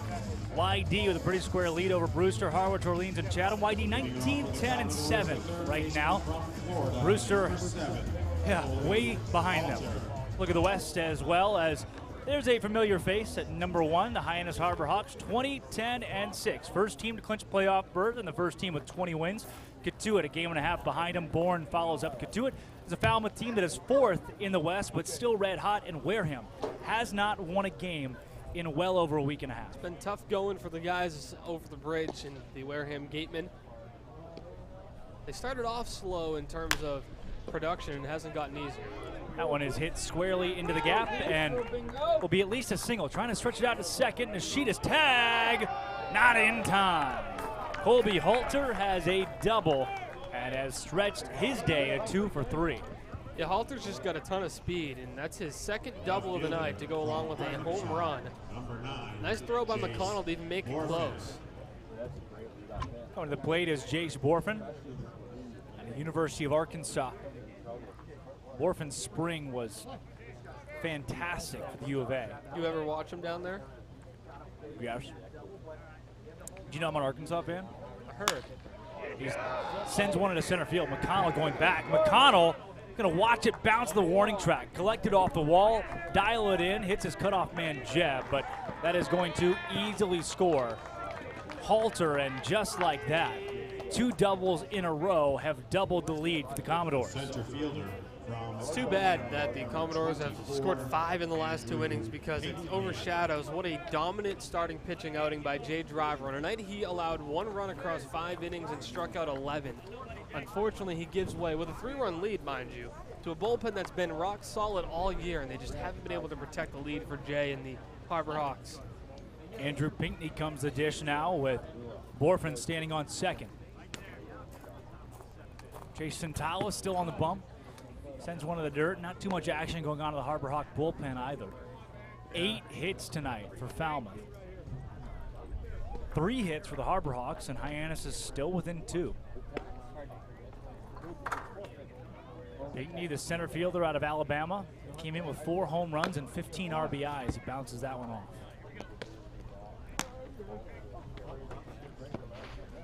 Mentioned how he started in the All-Star game. Harbor Hawks had a couple of starters of their own. Cole McConnell was the starter in right field, and Magdel Cotto on the bump. There are a few higher honors in this league than being able to start on the mound in the All-Star game. Yeah, Magdel Cotto goes out, and he was terrific in his only inning of work. And for a guy who is one of the most highly touted left-hand prospects in this league, it's an incredible moment for him to be able to be a part of that game. And I know Coach Beatty said he was incredibly proud of Magdel and excited for him. Cotto went 3 up, 3 down, kind of unconventional. First batter he faced, struck him out. Next batter on pitch number 8 of a 2-2 count squared him up right in the helmet. Yeah. And then got the 3-hole hitter to ground into a double play ball. Pitching to Caleb Lomavita, too, from Katuitt. You had a Hyannis pitcher, a Katuitt catcher, as the 1-2 is fouled off by Pinckney. What's interesting, though, and I find it's so intriguing, that these teams, towns that have rivalries, like your Hyannis and Falmouth, both teams out of the West, that's huge for locals. I mean, locals they eat it up. Hyannis fans just want to beat Katuitt. The players, on the other hand, no idea. Yeah. Pinckney sends out on the left side to Jeb. Jeb's throw to first base. This one is in time and online to Nolan Shonowell. That retires Pinckney, and that's the first out of the top of the 7th. Yeah, and a lot of the guys come in, and this is another summer league for them. Obviously, the Cape has a little bit of a more mysterious aura around it, one that a lot of the guys hear about, that they want to come down here because it's the top summer league in the entire country. Yeah. But what they don't hear as much about are the local rivalries. So a lot of them, they don't find out what the Patriot Cup is or the Katuitt Hyannis rivalry of Barnstable until they're actually in the game, until they start hearing it from the fans. It was Don Patelli prior to the first time Katuitt and Hyannis squared off at Lowell Park. Somebody asked him pregame, said, so, big rivalry game today. Does that mean anything to you? And he said, wait, like this is a rivalry game? Like the one against Katuitt? Like, yeah, big rivalry game. And he's like, oh. Yeah, I hate Katuitt. You're just trying to fit into the rivalry. A 1 count here on Peyton Stovall, another Arkansas guy in this lineup, who sees a fellow Razorback at second base in Borfin. Borfin really crushed that ball to left center, too. Opposite way. The 0-1, the ball outside. It's Chase Santala, who's on the bump right now at the dish. George Corona across the infield. Drew Erhardt at third base, a new guy from Tampa. Mitch Jab, Riku Nishida make up the middle of the infield with Nolan Shonowell at first base. Left Flores, center McConnell, right Sirota. And a 1-1 count here on Peyton Stovall in a 6-4 ball game the Falmouth leads. There's a called ball inside. And I know Stovall got out of the way of that one, but I don't really know if that should dictate a ball or a strike. Yeah, it's close. Been a small zone today. Yeah, that's a way to put it. Not for Jay Driver, though. The 2-1. Santala gets a called strike on that one. Not a small zone on that one either. We'll see where he goes here on the 2-2. Be a big spot to get the second out of this inning as you progress through this pretty talented Commodore lineup. He's damage control at this point. Yeah. You got a guy still in scoring positions. The 2-2 comes home from Santala that's inside. Pretty squarely inside at that. It's damage control. You don't want the Commodores to put run number 7 on the board or run number 8. How well can you squash 5 runs that the Commodores have put together in less than 2 innings? Now a 3-2 from Santala. Trying to avoid a walk to Stovall. Fires home, and that one's skied on the left side of the infield. It's going to track back. Erhardt can't get to it. It lands in no man's land. About 6 feet onto the grass in left field, and nobody could get there. And that's a play that I don't know if Erhardt could have made in general. Well, he turned to the wrong side of him. He started running kind of towards the line rather than running towards the hole between short and third. I don't think he saw the ball. I mean, the overcast sky, the lights are bright, tough to pick up, and unfortunately, a pop-up, which likely could have been the second out, puts runners on first and second now. So coming to the dish now is Jacob Walsh, the first baseman out of Oregon. He's got 2 guys on. A couple of Arkansas guys on a double steals call. Corona goes to second. Did he get the out? No, he didn't. Peyton Stovall is safe at second base. Borfin's safe at third. The double steal is successful for Falmouth. They now have 2 in scoring position. It was a ball from Santala. So Jacob Walsh is ahead in the count, and Falmouth threatens further. I like the decision to go to second base there. Both runners had an incredible jump off of Santala. And that was probably your best bet, was to go to second. Unfortunately, they just had such a good jump that it was not really possible to get either of them. Infield's in, everybody's on the grass, and that one is gonna be trouble. It's a base hit to right field. Walsh doesn't need much, so he's just gonna hold up at first base, and 2 runs come home. Both the Razorbacks score, Borfrin and Stovall, and that blows this one wide open. The score is now 8-4. The Commodores, after being down 4-1, are now doubling up the Harbor Hawks. Commodores, for a stretch of this game, were lost at the plate when Jay Driver was on the mound. He had retired 6 in a row via the strikeout. Six in a row via the strikeout. And they were just sputtering at the plate. And all of a sudden, a 4-run inning, a 3-run inning, and they are now up 4 to overshadow a dominant starting pitching performance by the Harvard product. Sintala fires home and gets Brutcher to foul that one off to the right. How about this? Jay Driver, 5 innings of work, 2 hits, 1 earned run, 2 walks, 11 strikeouts. That feels like it was hours ago. It probably was. Behind him, 2 pitchers for the Harbor Hawks that combined to go 1 1/3 of 7 earned runs, 7 hit work with no strikeouts. 0-1 to Brutcher's a called strike. It's the bullpen here for Hyannis that is not necessarily, I mean, yeah, they have not kept the door closed on the Commodores, because when Jay Driver came out of this ball game, it was 4-1. The 0-2's outside. Yeah, you had an error in the mix, but otherwise the Commodores have gotten hits. A couple of doubles in this inning already. The big hit by Walsh right there to bring 2 more home. They've come up in spots with runners on, and the Harbor Hawks really haven't. Jay Driver gave Hyannis 78 pitches today, too. So there's nothing more he could do, as that's a called ball inside to Brutcher. There, really, outside of a 2-batter span where Driver had a walk on a 3-2 count, a wild pitch that advanced the runner to second, and a double that allowed his only earned run. That was it. Yeah. 2 batters. The rest of Jay Driver's appearance was spotless. And since then, it's been all Commodores. Now a 2-2 count to Brutcher. He is 0 for 2 today. Sintala fires at home. It's chest level. The count runs full. Oh, where do you come here besides in the zone? You're already down 4. Look, got to come at him. Again, it's not only damage control now, but it's you can't pick and choose. You got to go in the zone. If it's a fastball down the heart of the plate, you got to go in the zone. Sintala does almost that. Goes off speed down the heart of the plate, and Brutcher way out ahead of it, fouls it off. Brutcher this season, it's batting .255, has 1 strikeout today. Everyone in this lineup has struck out except for Corey Collins. Collins has yet to be retired. And everyone in this lineup struck out to Jay Driver and Jay Driver only. Another 3-2 pitch from Sintala is fouled away to the left. So, of the 3 pitchers the Harbor Hawks have seen today, only 1 has recorded a strikeout, but he got 11 of those. It's impressive. I mean, you can't really speak enough about how good Jay Driver was today, and it's going to get lost in the shuffle, unfortunately. With no matter how this game finishes, it's going to get lost because they're down 8-4 now.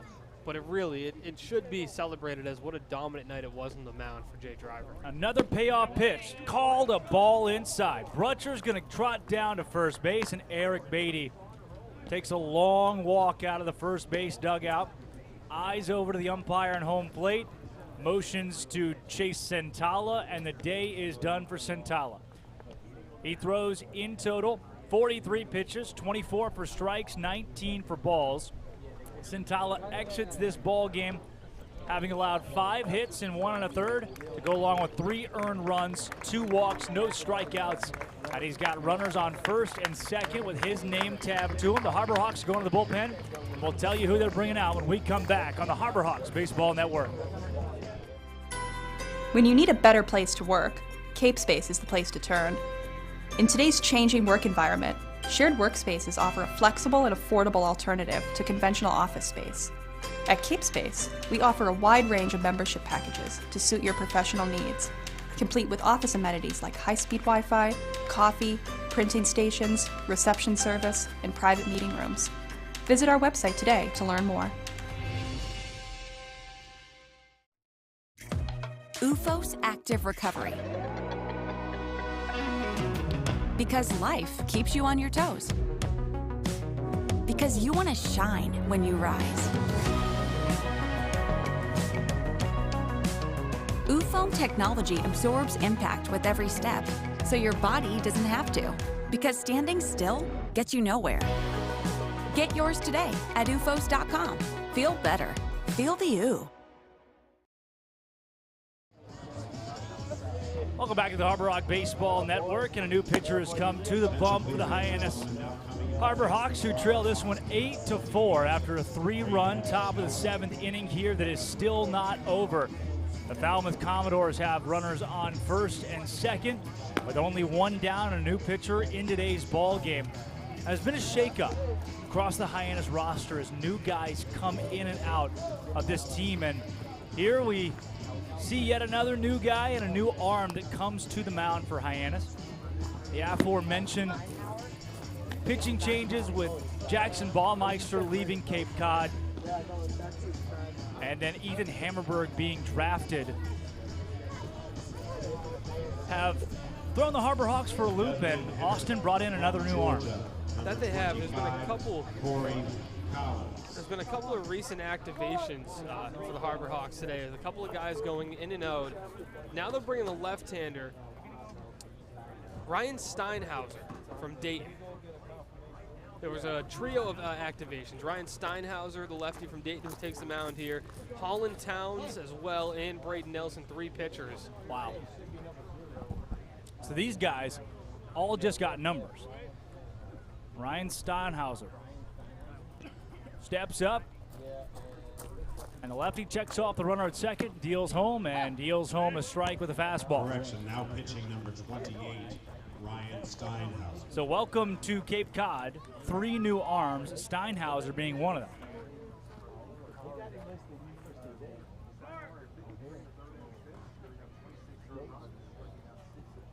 The 0-1 from Steinhauser. That one's a ball. Goes off speed, chest level. Hey, there's not an S in that, huh? Ryan Steinhauer.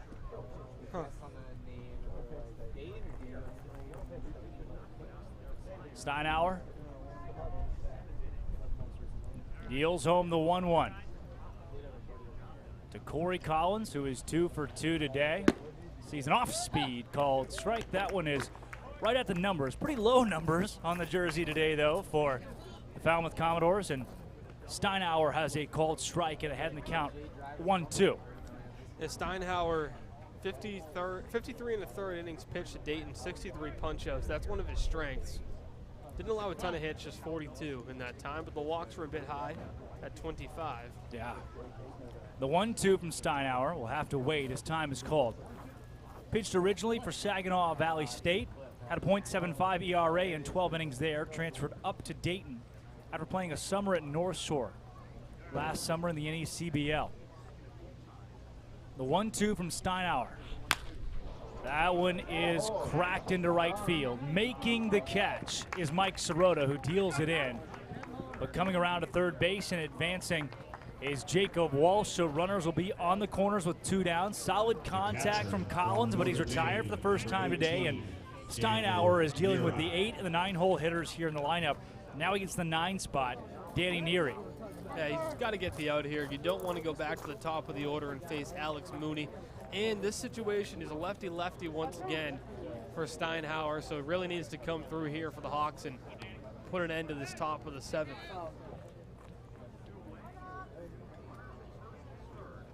Neary is 0 for 3 today with a couple of strikeouts. His batting average is 71 on the season. That's .071. And Steinhauer now calls his own time. Going to talk it over with George Corona, who is behind the dish today. Well, if you're Steinhauer, you just got here today, so it's not a lot of time for the catchers to learn the signs or learn what pitches you throw. Right. So might as well get them right, have a little conference and make sure you're on the same page, especially in this situation with runners on the corners. And you mentioned, too, there are a total of 3 guys that were activated by the Harbor Hawks. 3 pitchers just in the pitching staff, yeah, right. Yeah. Steinhauer comes home from the left side, called ball, chest level. So the Harbor Hawks today have seen 4 pitchers now through 6 2/3. And after Jay Driver's stellar start, things just fell apart. 1 run for the Commodores in the top of the 2nd from Driver. After he left this ball game in the top of the 6th, the Falmouth Commodores took a lead with a 4 spot. They now have 3 runs here in the top of the 7th. They lead at 8-4. The only offensive production for Hyannis came in the 4th inning where they put up 4. Steinauer from the left side deals this one home. Skied into foul territory and out of play. It'll be a souvenir for a fan. Just a souvenir, not a fun souvenir. No, not at this point. No, none of those left. Baseball doesn't do much. 8-4, as dreary as the 7-run 2-inning span we've seen has been, we have seen much, much worse this season. And Hyannis is still the #1 team on Cape Cod. Yeah, don't let that get lost in all this madness. Hawks are still in first, and will still be in first in the West, no matter how this game ends. Big swing and a miss. So Steinauer threatens his first strikeout on Cape Cod now, as he has a 1-2 count on the 9-hole hitter, Danny Neary. The lefty sets. Deep breath, checks over, deals home. That one's chopped to first base. Nolan Shonowell picks it up, takes it himself. The out is recorded, and that gets the Harbor Hawks out of another nightmare inning. 3 runs come across for Falmouth. The score goes from 5-4 to 8-4 as the Falmouth Commodores are doubling up the guys in white. And we will take it to a break here on the Harbor Hawk Baseball Network. Best ever? Good question. Wait, why do you sound like Dr. J in your head? I've always sounded like Dr. J in my head, which means Dr. J's outside voice sounds like my inside voice? Which Coke? The doc would know. He got the world to call him doctor without going to med school. There's only one best ever.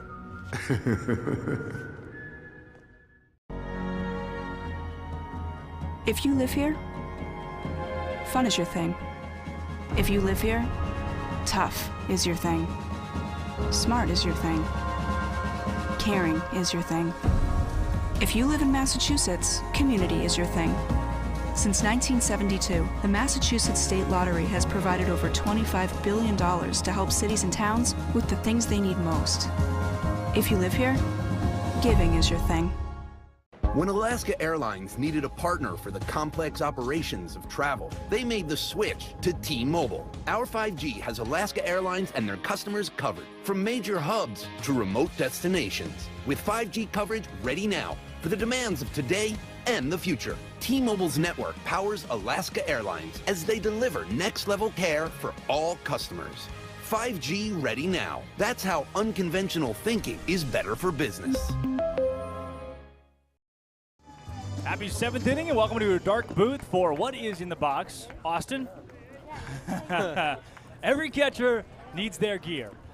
And just in case, these smell terrible by the way, just in case, you smell that? That's bad, that's rank. Just in case the catchers for the Harbor Hawks or the opposing team, they'd be kind and share it, forget their gear. Luckily in the McKeon Park press box, there's catchers gear everywhere. I was going to put these on, but my legs don't really show on the broadcast unless I do one of those numbers. So there's catchers gear in the box today, brought to you by Honeydew Coffee. If you don't know, we do What's in the Box every 7th inning as Mike Sirota comes to the plate, where the McKeon Ballpark press box acts as kind of a storage unit, That it does. And today they are storing what is in the box, the most random thing I could find, 2 catchers' legs. No chest plate.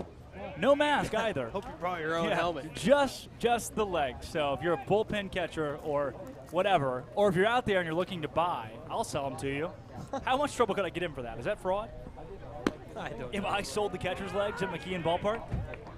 Big thank you to Honeydew Coffee for sponsoring What's in the Box, and a very big thank you to Nolan Moore for sending Mike Sirota over to first base via the walk, and the Harbor Hawks now have a guy on with only nobody out. Well, time to chip away at this now 4-run deficit. Why not? Yeah, I'd be okay with that.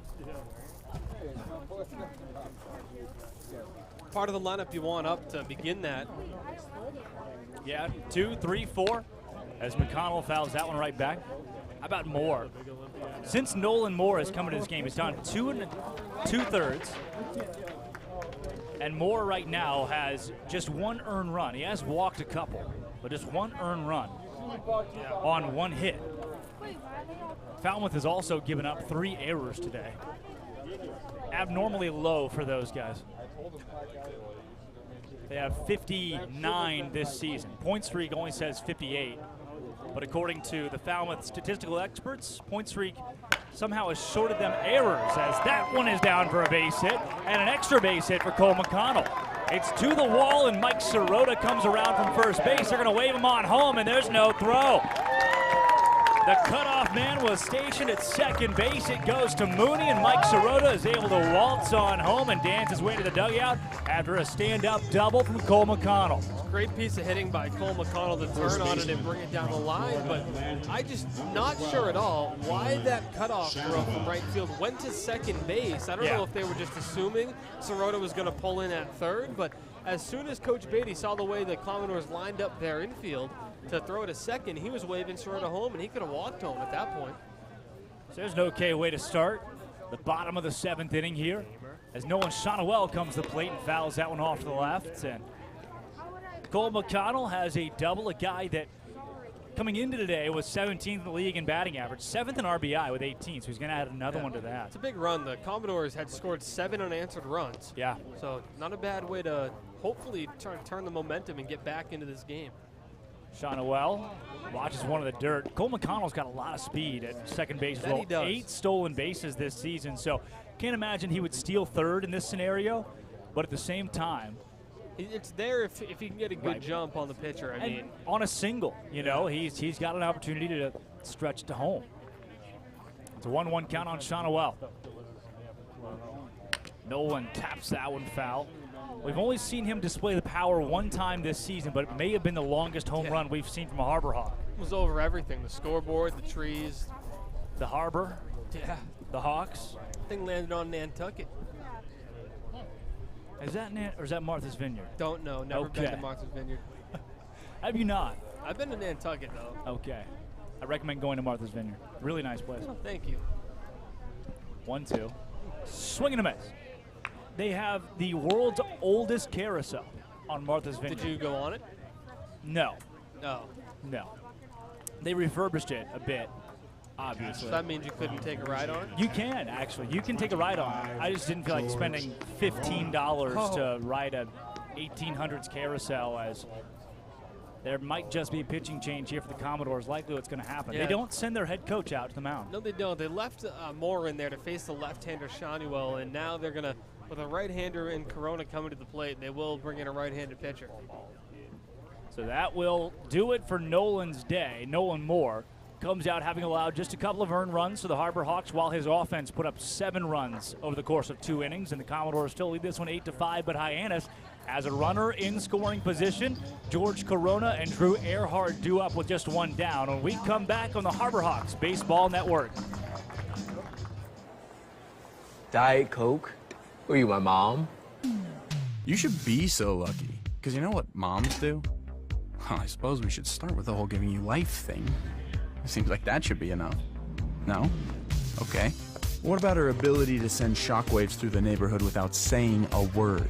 Or whip up a ridiculous handmade costume that you forgot to tell her about? Not to make you happy, but because she had a reputation to uphold. She invented rideshare, called it carpool, and did it for free. She didn't need those dating apps either. You copied her jeans, her spin, her shoes, her scrunchie, and whether you realize it or not, her music. Why not? Oh, and she can win any argument in 4 words. Because I said so. Everything you're trying to do, she's already done it, did it better, and she did it with a Diet Coke in her hand. So, drink what your mama gave you.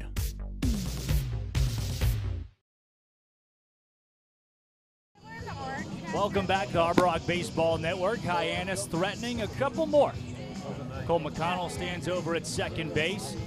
And there's just 1 down as George Corona comes the dish with Drew Erhardt behind him. Drake Toll alongside Austin Nakuda on the Harbor Hawk Baseball Network. Thank you all for joining us today. And before we get the new pitcher for the Falmouth Commodores, We'll tell you about the Massachusetts State Lottery. The Massachusetts State Lottery, proud sponsor of the Cape Cod Baseball League. They're celebrating the games we love playing, from the baseball diamond to the many lottery games that help support all 351 cities and towns across the Commonwealth. Here's to 50 years of winning and 50 more at the Massachusetts State Lottery. Well, the new pitcher on the mound goes by the name of Caleb Corbett. And Drake, do you want the good news or the bad news first? First, Corbett. Yeah. Ha. You don't get that, do you? Okay. Corbett, Mass State Lottery. Give me the bad news. Well, he struck out 11 hitters in 8 1/3, but the good news if you're a Harbor Hawk fan, his ERA sits at 16.20. Hold on. How many innings? 7 1/3? 8 1/3. Oh. A 16.2 ERA. He's had 8 appearances. Only 2 have been scoreless. The others, 2 runs, 3 runs, 1, 2, 4, and 3. So he's allowed a plethora of runs, but they continue to use him and hope that he can find his groove as he did last time against Harwich. This is his 9th appearance on Cape Cod. That's a pretty good little chunk. He's got to deal with the righty George Corona, who fouls one off. A little righty on righty action, and Corbett has a bright white wristband on the right arm, and it looks like a chain on the left arm, and a chain around the neck. Corbett, man. Coming with some swagger and a 16.2 ERA. He's allowed 20 hits in those 8 1/3 innings. Woo! That one's tagged right at second baseman, Stovall, who corrals, throws to first, and in plenty of time. That one took a bad hop, but Stovall was still able to collect it. That works as basically a bunt for George Corona, moves Cole McConnell over to third base. Well, at least puts the wild pitch in play, pass ball, you can get a run in. And for Drew Erhardt, he's walked twice and he's seen the ball really well. Now would be a nice time for his first Cape League hit to bring a run home.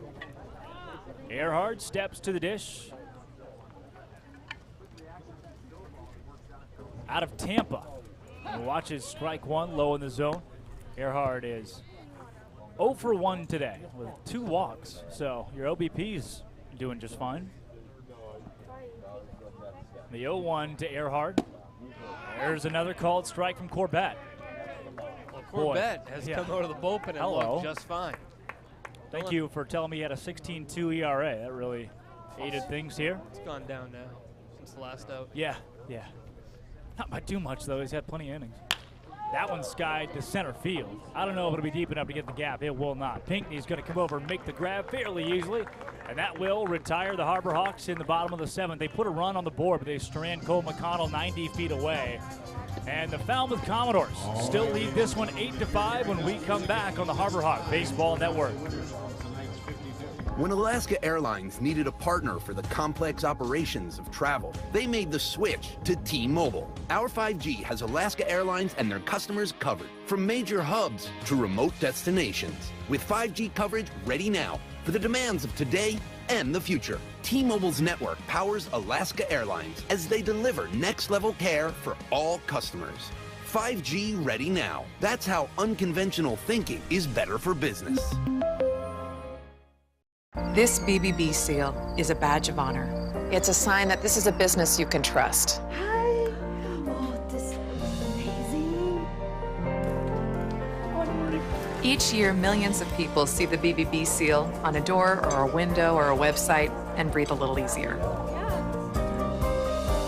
See the seal and know you've made the right choice.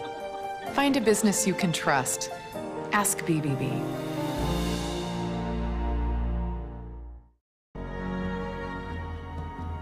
If you live here, fun is your thing. If you live here, tough is your thing. Smart is your thing. Caring is your thing. If you live in Massachusetts, community is your thing. Since 1972, the Massachusetts State Lottery has provided over $25 billion to help cities and towns with the things they need most. If you live here, giving is your thing. Well, if you want the good news, it's that the Harbor Hawks have plenty of ball game left today and plenty of ball games looking forward. That is Brewster on the road tomorrow. On Wednesday, they go to Katuitt. And then a break on Thursday. We've had a lot of breaks lately. Thank goodness. Yeah, and 4 o'clock tomorrow, too.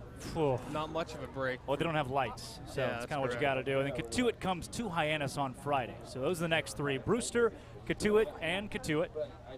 Steinhauer is back out on the bump, and he's got to face 1, 2, and 3 from the guys in black.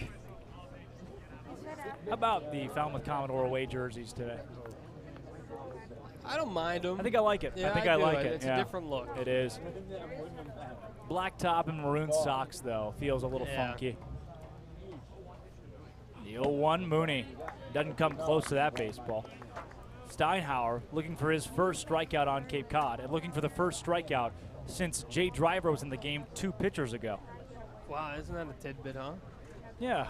You like that stat? I do. The 0-2 from Steinhauer. Deals at home. Ooh. Mooney thought about it and did not go. At least they're checking that today. Yeah. Speaking of pitchers, your NAC player of the game. Already been decided. Yeah, we are going to lock in Jay Driver. Yep. Even if there's a walk-off grand slam, it will be a tie for NAC player of the game. 11 strikeouts. In 5 innings. For a guy who's only his second start. He doesn't even start at Harvard. Hello. Mooney skies it to right field, drifting over. Mike Sirota, who makes the catch. Up easy and a can of corn for the right fielder for the Harbor Hawks, and with Mooney retired, up steps the dish Colby Halter. Halter is 3 for 4 today with 2 runs scored and an RBI. You just kind of put him on here? Well, you're in a situation where you can't attack him, nobody on. Yeah. And a lefty-lefty with Steinhauer's looked good. 9 strikes, 3 balls out of the bullpen. So you're not giving the old Barry Bonds treatment to Colby Halter? Yeah, but I'm not giving him anything inside that he can turn on again. No, I Pitch think him away. 8-5 with 2 innings left in this ball game. Okay. Right inside. We'll call that a ball. That's fine. Where did that miss? Yeah. Any analysis to offer there on where it might have missed? No. Any guesses? I mean, inside, I guess. Well, I missed. I can tell you where that one all right. missed. No, I'll take that. 1-1 the count in reality, 2-0 the count on the field. They usually put an H behind the pitcher on the bump. Did they not do that tonight? It may have been. You can see kind of the remnants of it. It looked like it was scraped away. You know what? I bet they didn't do it tonight because they tarped the field until a They- half hour before game time. But home plate was tarped too, and Strick still did it there. I think they did. Look, there's a little bit of white powder you can see on the backside of the map. That could be left over from last game, right? I don't know. No? Okay. Did rain. Did it rain? Yeah. There's called strike. When did it rain? Well, we got here at 10 a.m. It rained at 9:30, so we must have just missed it. Then how do you know it rained? I was here at 9:30. Okay. You're saying I got here at 10, Yeah. you were at 9:30. Why'd you get here so early? I mean, ball game today. Got to get ready. Staff meeting was at 10. Yeah. If you're not early, you're late. It's good mentality. There's a walk issue to Colby Halter. They took our advice. They just didn't pitch the guy. That's not a bad thing. I mean, if you're going to miss, might as well miss out of the zone to him. Halter's now batting .319 after a 3 for 4 day today. He has gotten on base 4 of the 5 times that he stepped to the plate. That is good. Another name in the MVP of the league conversation. 7 homers for Colby Halter as well. The only thing that might hold him back is his defense. He does have 2 errors today over at third base. Yeah. Warfrin comes to the plate, takes a ball outside. Well, you know, Austin, there are always things that we can discuss that may not be good news for the Harbor Hawks, but they can be bad news for the other guy. And the stat leaders on the Falmouth Commodore team in the error category coming into today, Alex Mooney, as it's hit foul, had 11 errors, which leads the team. Who was your starting shortstop in the All-Star game? Yeah, he was. Yes, he was. Colby Halter came in with 10, so good news for Alex Mooney. He has been surpassed. Halter has 2 today. And then past that, Brutcher has 5. Your right fielder, your outfielder has 5 errors this season. No way that's real. 1-1 count. Nice off speed. I like that pitch. A little similar. It's a slurve.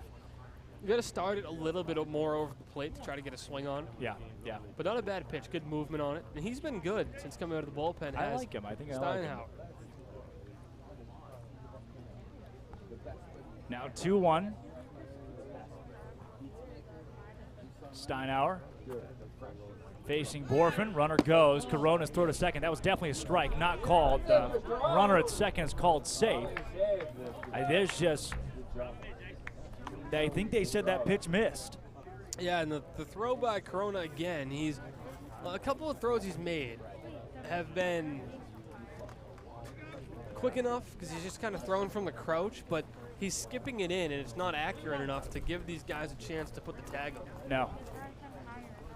Now a 3-1 to Borfin. Trying to avoid his second straight walk is Steinauer. Steinauer comes home.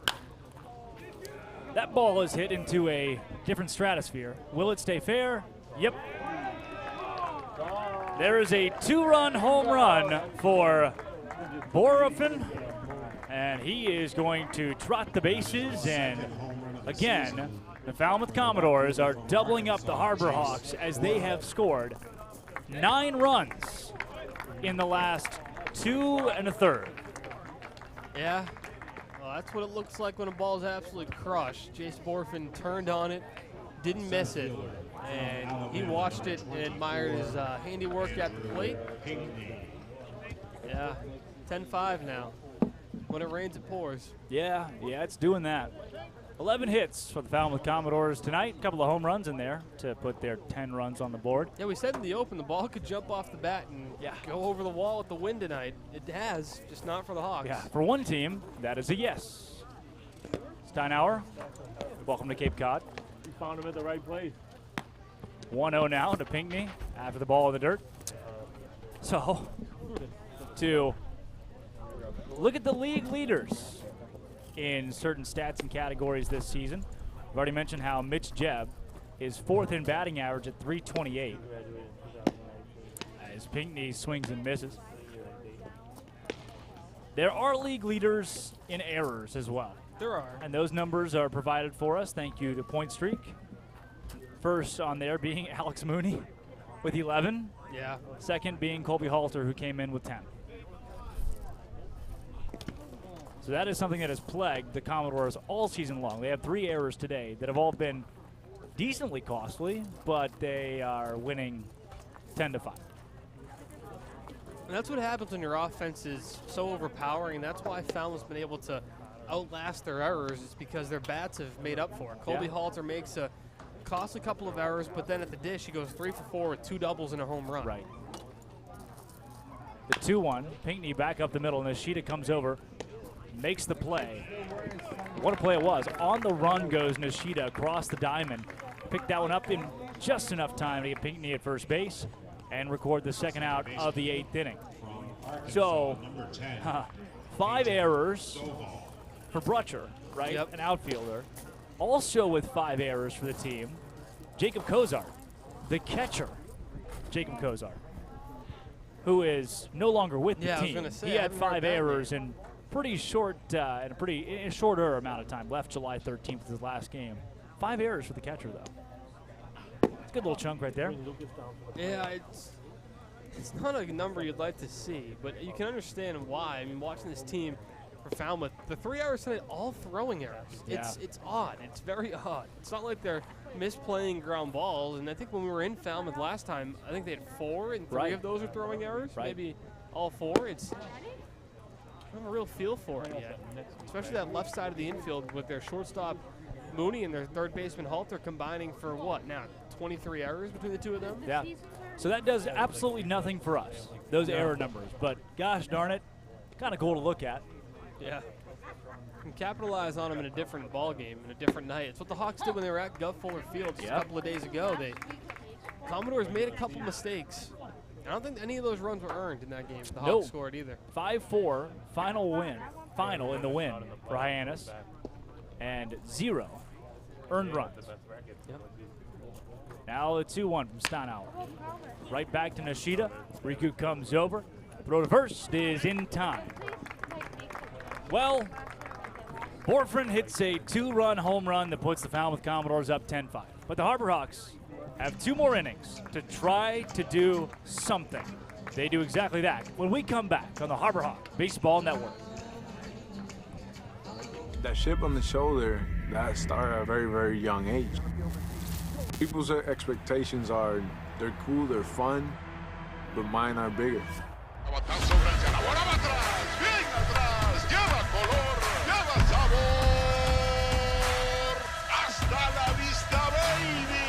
When you play in New York, they want to see winners. It doesn't matter if it's a Monday or a Friday or a Saturday. You got to come with it, or those fans will let you know. Pick one thing from me, pick one other thing from another player, make it your own, you turn to who you want to be. What motivates me is the unknown. You know, how good can I be? You get away from the lights, you get away from the camera.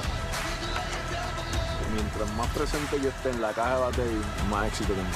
Man, how can you not keep it fun, man? This is a kid's game. If you could go back and tell 10-year-old Francisco one thing, what would it be? You're a bad mother. Traffic is treacherous. There's a fender bender on the pike. Gonna be a wicked commute. The expressway's backed up to the gas tanks. Gridlock. Crawl. Snarl. Jam up. Bottleneck. Log jam. 128 is a parking lot. You'll be late for supper tonight. Keeping your car road ready is what we do best. At Sullivan Tire, we're always here to get you there. Hey, we get you there too. Welcome back to the Harbor Hawk Baseball Network. Drake Toll alongside Austin Nakuda. Our producers, Ella Gibson, Abby Stokes, Mike Maynard. As we take a look at scores across the league, well, the Harbor Hawks will still be the #1 team on Cape Cod no matter what tonight. 12-4, Katuitt leads YD. Bourne, 3-1 on top of Wareham as we speak. Harwich, 9-2 over Brewster, and then Chatham with a 2-1 lead over Orleans. You know, Orleans has lost 4 straight, and Chatham Anglers have been red hot. Chatham could play themselves into the playoffs. They might just do that. They've got an influx of talent again, like a couple of these teams. One of those guys, Lyle Miller Green. Oh, yeah, he hits home runs? He does do that. Okay. Between the 2 rounds of the home run derby, he hit a mere 31 homers and broke a windshield in the parking lot, which was about 60 feet behind the wall. I don't think he broke a windshield. He did. There's actual proof of it. You promised me you broke a windshield. Ask around. Look behind you. Ask around? Yeah, it happened. He shattered a windshield in the parking lot. Was it that maroon Maryland SUV? We've seen that around the ballpark. Yeah. I don't think it was there. My car just keeps parking in the worst spots. You think you're safe, and then Lyle Miller Green. Lyle Miller Green gets a hold of one, sends it 450. Yeah. Sorry about your bad luck. Next thing you know, Safe Flight Repair, Safe Flight Replace. No free sponsors. No. But they are the only windshield repair company that I can name, so I will toss you a bone on that one. The 2-2 to Pancho Ruiz. That ball's in the dirt. Pancho says thank you. He does not touch it, and now Corbett pulls the count to 3-2. Payoff pitch from Corbett. Pancho tags out to the left side. Mooney, wow, if he makes the throw, it's an unbelievable play, and he does just that. Alex Mooney with a web gem. What a play by Alex Mooney over at short. For a guy who has struggled with the arm this season, it's a heck of a job by him sliding, making a play, and trusting his arm to make the throw across the diamond, even on a day where he's had an error. What a play, and a talented one there who, by the Duke shortstop, who now comes up limping a bit after the slide. What was that thing you said about Corbett and his earned run average? 16.2 ERA in 8 1/3. Yeah. Thanks for that, man. There's a breaking ball. Beautifully careens into the strike zone on Tito Flores. Certainly dropped a bit after the outing he's put together now. Very nicely done. Commend you for getting my hopes up. Yeah. 10-5 game here. Whew, Flores fouls out right off in the area. Tito now down to the count 0-2. You got any good news for me aside from the fact the Harbor Hawks will be the best team on Cape Cod still after today? Yeah, they've clinched the playoff spot already. Okay. The run differential, too, is plus 45. That's insane. by the way. They're not just beating people, but they've been shelling some folks here recently and losing tight games. Yeah, after last year's run differential, it's quite the positive sign to see that turnaround. The 0-2, Flores watches that one in the dirt, lays off of it, and Austin, wouldn't you know, I crunched some numbers before the season. I'm not the best at numbers, I'm going to be honest with you with that. But I was crunching some numbers before the season, looking at what the Harbor Hawks did last year. The standings, Hyannis 8-28. Falmouth was 14-19, so they were the 4th best team in the West. Hyannis significantly worse than Falmouth. So Hyannis won 9 games in 2019, 8 games in 2021. They did beat Cotuit last year twice, though. Yeah, that's big. They went 18 days without a win last season at one point in time. 18 days. Way to remind me. Thanks, man. The 2-2 to Flores. That one's fouled off. Was here for all 18 of those days. Even the off day. It gets worse. They allowed 249 runs. Second worst was Cotuit. They allowed 189. It's a 60-run difference. Cotuit also scored a league lead in runs as Flores watches that one. So while they allowed the most, they also scored the most. Hyannis, however, they not only allowed the most, they scored the least, 158. Hyannis this season has 180 runs with 8 games to go. What a turnaround. Oh, jeez. Flores watches that one in the dirt. He'll try it down to first base. It gets better. Hyannis has a plus 45 run differential this season. Last year, they had a negative 91 run differential in their 8-28 campaign. Oh, boy. YD was second worst in run differential. Oh, yeah, they were minus 16. Slow year. 91. Yeah. And the second worst guy, 16. It was a tough year for the Hawks last year, and the players, it wasn't just 1 or 2 guys who had rough outings. It was constant turnaround because they started the year with a really talented pitching staff and one that was so talented, Drake, that 8 of them got drafted. Yeah. So that took away your 8 best arms. You get, what, 9 guys drafted total? Yeah, and they took away your 8 best arms right away. So Hyannis was not the best team on Cape Cod. But they had the most guys drafted last year. And then they had the most guys drafted. Yeah. And that takes you from not the best team on Cape Cod to, oh no. Yeah, very quickly. Oh no. Very quickly. So 1-1 to Nishida. Much has changed on nights like tonight where the score is 10-5. There was so much talent here last year. You had Adam Hackenberg, who was your catcher for 4 games, and he gets drafted by the White Sox. Clark Elliott, man. Clark Elliott was here. You had Dylan Post, one of the catchers, and he gets hurt, so you're down to your 4th option at catcher. Clark Elliott, the league leader in batting. You had another all-star starter, Adrian Saravo. Yeah. And unfortunately, it just didn't translate to wins. Nishida grounds out on the left side. Halter picks it up, throw over to first. Hey, that one's on the line. Second out of the bottom of the 8th inning. Yeah, I mean, Clark Elliott leads league in batting average. Second-round pick this year, I believe, or 3rd. I think it was second. Luke Mann out of Missouri had 27 RBI, which was second in the league. Cooper McKeon out of BYU, 36 strikeouts. Another draft pick this year, 16th round.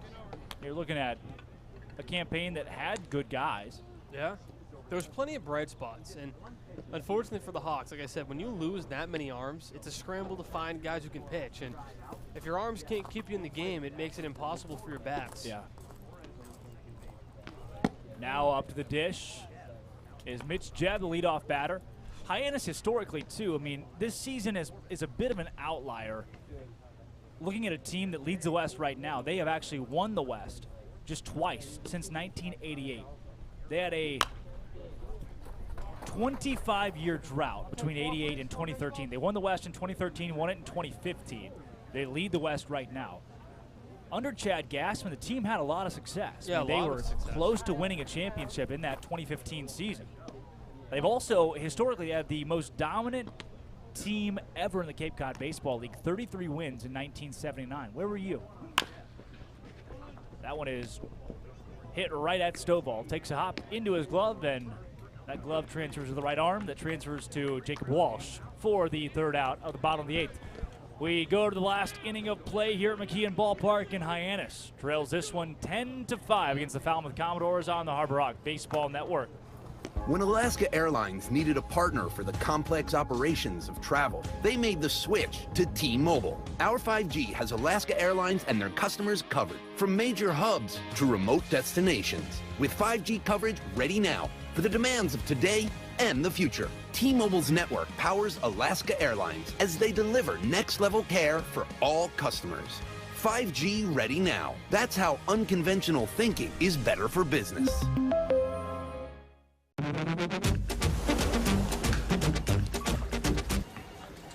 Tastes like a Coke. We nailed it! Coke Zero Sugar. Have they nailed it? Sounds like they really nailed it, huh? Nailed it. And that's when you said...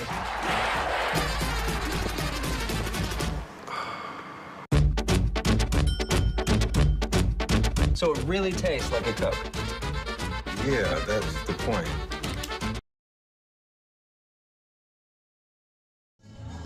Welcome back to the Harbor Rock Baseball Network, and welcome back to the bump. Gabe Starks, similar to Nolan Shonowell, took a 10-day hiatus from the team for a little bit and is back. Last time we saw him pitch was at the game against Falmouth at Falmouth in his debut. Starks, a product out of the University of Arkansas, is facing a couple of guys who are also from the University of Arkansas in Stovall and Beaufort. Starks, though, is transferring, planning to attend a new college come next year. So he's not necessarily here to impress the Major League Baseball scouts that are sitting behind home, but maybe some Division I scouts who are in attendance. Yep. Not that he doesn't want to impress the MLB guys too, but his main focus is where he's going to call home in just a short time. Similar to, Zach Volker type. Yeah. Where, you want to look good in front of the scouts, but at the same time, you're trying to sell yourself to different college teams. And Zach Volker has landed with Iowa, so he'll go pitch there with Ty Langenberg. And what a bullpen they're going to have, or Volker could start too with a couple of elite arms now. Yeah.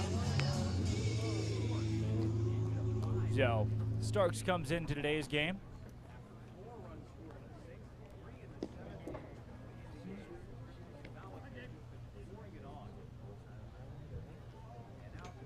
Having only appeared once on Cape Cod. We'd like nothing more for a clean inning here for Gabe Starks. Yeah. And he's coming into the game to face Jacob Walsh, the left-handed hitting first baseman for the Commodores.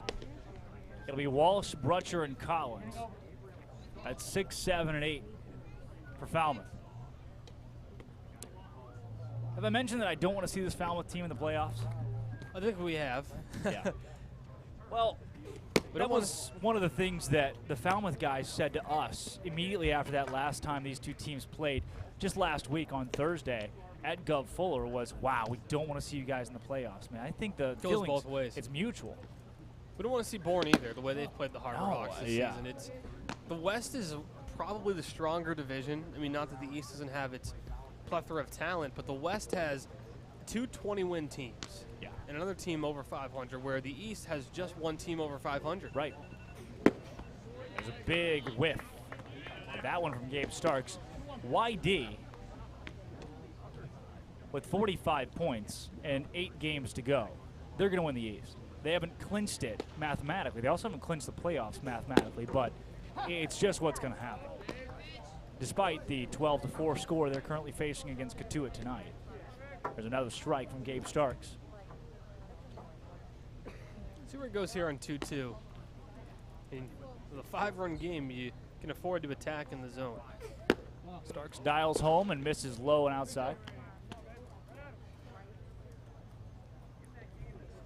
Now a full count on the first baseman, Walsh. Starks from the windup. A little set, a little deal. That ball's fouled up and out of the ballpark. Again, we'll be at Katuitt tomorrow night. That's not right. Brewster tomorrow night. Yep. At Brewster, and then Wednesdays at Katuitt. And then Fridays versus Katuitt. Third day off. 3-2 from Starks. See ya. Gabe Starks strikes out Jake Walsh. And what if I told you that is the first time a Harbor Hog pitcher has struck out a Falmouth Commodore since Jay Driver, the game's starter, did it in the 5th inning. Well, yeah. Oops. It's just quite the fall off, unfortunately, after Jay left the game. Not exactly what you want to hear today, huh? Not at all. Nope. That gives way to Brutcher. I'm going to take you back to 2018. 2019. Gabe Starks is a junior in high school at Watson Chapel in Arkansas. Gabe's team makes the playoffs. Round 1 is played at Joe T. Robinson High School.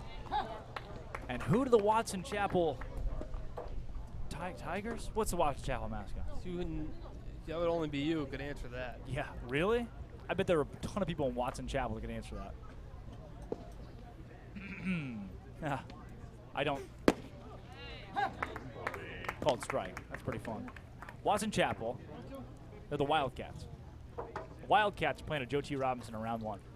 And who are they playing but the Valonia Eagles?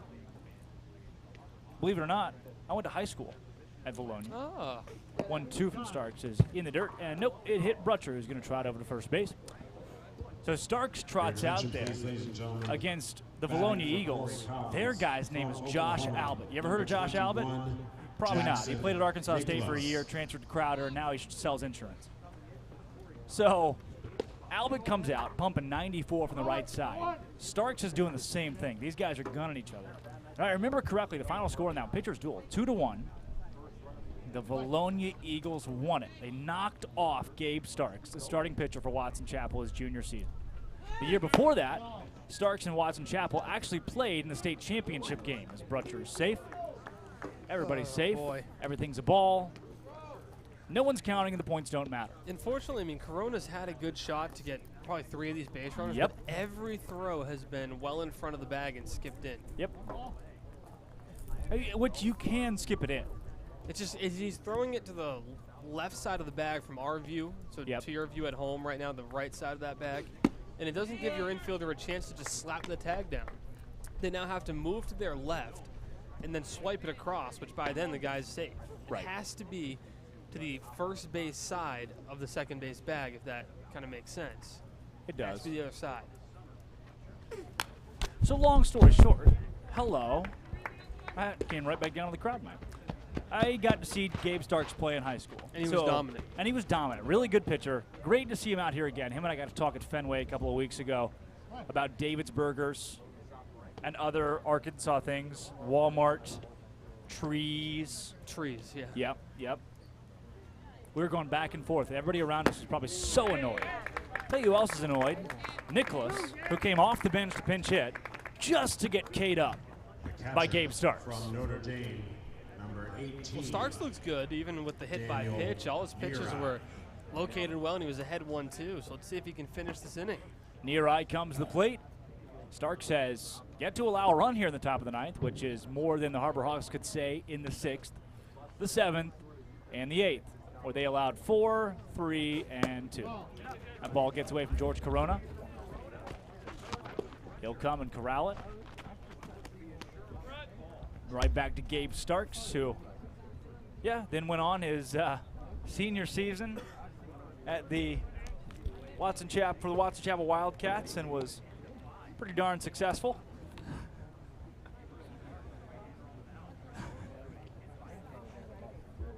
And then, obviously, the Arkansas Razorbacks have a great baseball program themselves, as he is now getting to face Danny Neary. 1-0 to Neary. Did he go? Yeah, he did. Absolutely. 100%. Nope. They're going to say he didn't. That's all right. That won't play. What was I saying earlier about Hyannis historically? Pretty good. Yeah.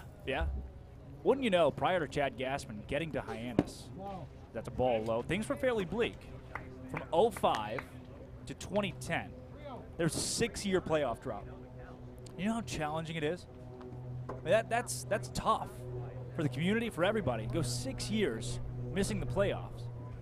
Chad Gassman comes in as there's a called strike, turns things around, has a great 10 years as the skipper for Hyannis. And that's a big part of why Hyannis was able to rebuild so well this season so quickly. Yeah, 5 of 6 playoffs from 2013 to 18. And now, and Drake, the big thing is McKeon Park is one of the best places in the entire league to watch a baseball game. Yeah. Here in Hyannis. The stands are beautiful, the community's incredibly friendly, and it's so much easier to get these people down to the ballpark when your team is winning, and now they know, okay, I know I'm going to get a beautiful scene for a baseball game, and then they know they're going to get top-notch baseball this year because the Hawks have been consistently good all year long, although tonight's been kind of an outlier.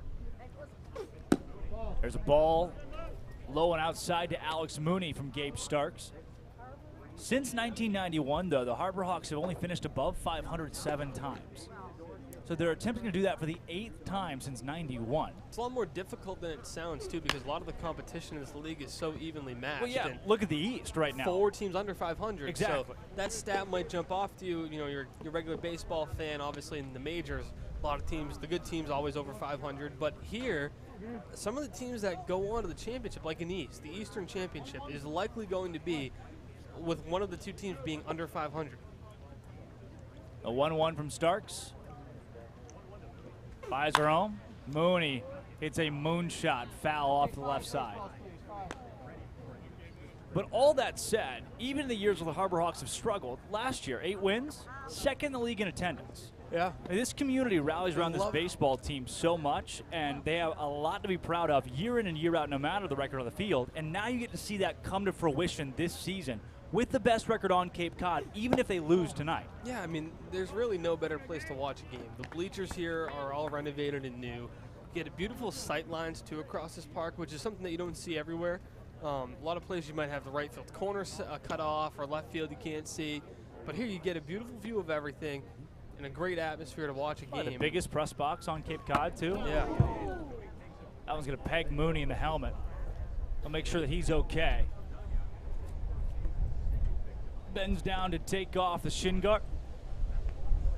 And trots over to first base. Mooney will stand there, and that'll bring up the 2-hole hitter, Colby Halter, as the wind is now howling. Jeez. And you can hear it. Not the guy you want to face with that wind ripping through here. Number 7, Colby Halter. Halter today has reached base 4 times in the 5 plate appearances he's recorded. 3 of those 4 have been via the hit. 2 of those are extra base hits. Halter steps in with a batting average this season of a measly .319. Not a bad day, not a bad year. Called strike from Gabe Starks. Starks is also a guy who pitched for the Arkansas Razorbacks in the regional at Oklahoma State in a pretty high leverage situation there in Stillwater, where Arkansas was trying to find their way to a super regional and eventually the College World Series, which they did successfully, as we are not going to toss any bones, as that's called a ball. Yeah, Starks here, you just got to attack Halter. I mean, at this point, bases loaded, nowhere to put him. You're already down 5 points. Yeah. So. I think they call them runs in baseball now. Halter, base hit. Tito Flores nearly lets it get by him, able to corral it. The throw to Corona is not in time to stop Near-Eye from coming home, and that is going to extend the lead to 12-5. Falmouth on top of Hyannis here, and coming in for Boyfriend from TCU is 6, Luke Boyers. So Boyers will step to the plate. Lefty on righty here for the Commodores. As Starks is tasked with trying to get out of a pretty ugly situation, as Halter is now 4 for 5 today. And 12 runs have come across the Falmouth Commodores. Yeah, tough day for the Harbor Hawk bullpen. 4 runs in the 6th, 3 in the 7th, 2 in the 8th, 2 in the 9th. Never good to see numbers besides 0 up on that scoreboard in the 7th, 8th, and 9th. No. 4-run 4th inning put the Harbor Hawks up 4-1 in this one. And since then, the Falmouth Commodores have not looked back. They have scored 11 and lead this one 12-5, an 11-1 run for the bad guys. Now the 1-1 from Starks. Dials that home to Boyers. It is low for ball 2. 2-1.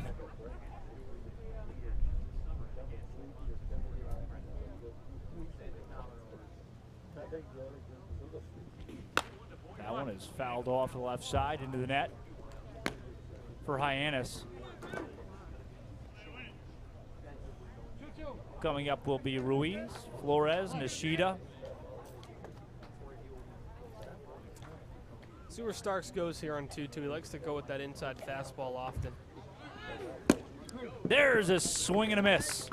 And that is going to do it for the Falmouth Commodores, top of the 9th. And it is not Ruiz, Flores, Nishida, but instead Sirota, McConnell, and Shonowell, who come to the dish for Hyannis in the bottom of the 9th. They got a whole lot of ground to make up. Can they do it? On the Harbor Hawk Baseball Network.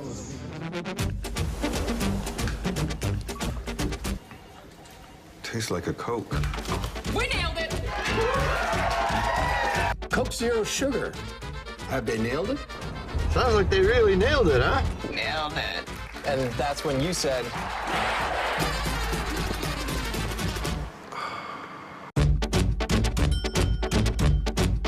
so it really tastes like a Coke. Yeah, that's the point. When it comes to buying or selling a home, you need a partner, not just an agent. For over 50 years, Gibson Sotheby's International Realty has set the standard in excellence and performance. A seasoned team that has thrived throughout all markets. Our agents live and work in your neighborhood and understand you.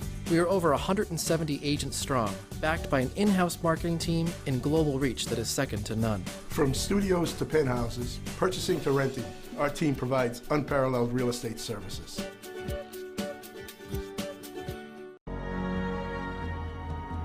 If you live here, fun is your thing.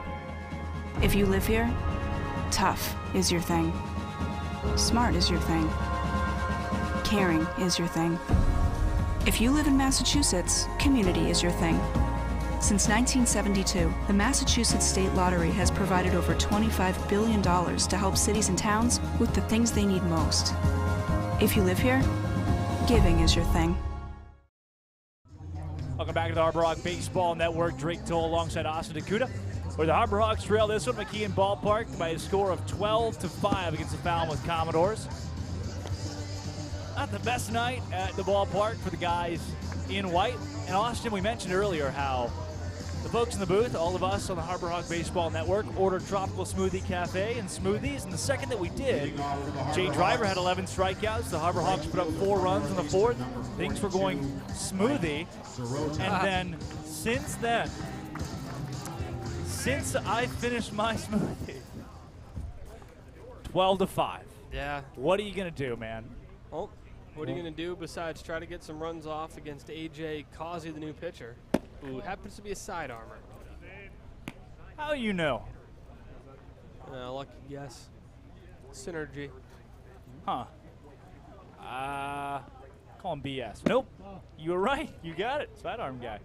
Tosses Mike Sirota a couple balls inside. Wind is blowing straight out.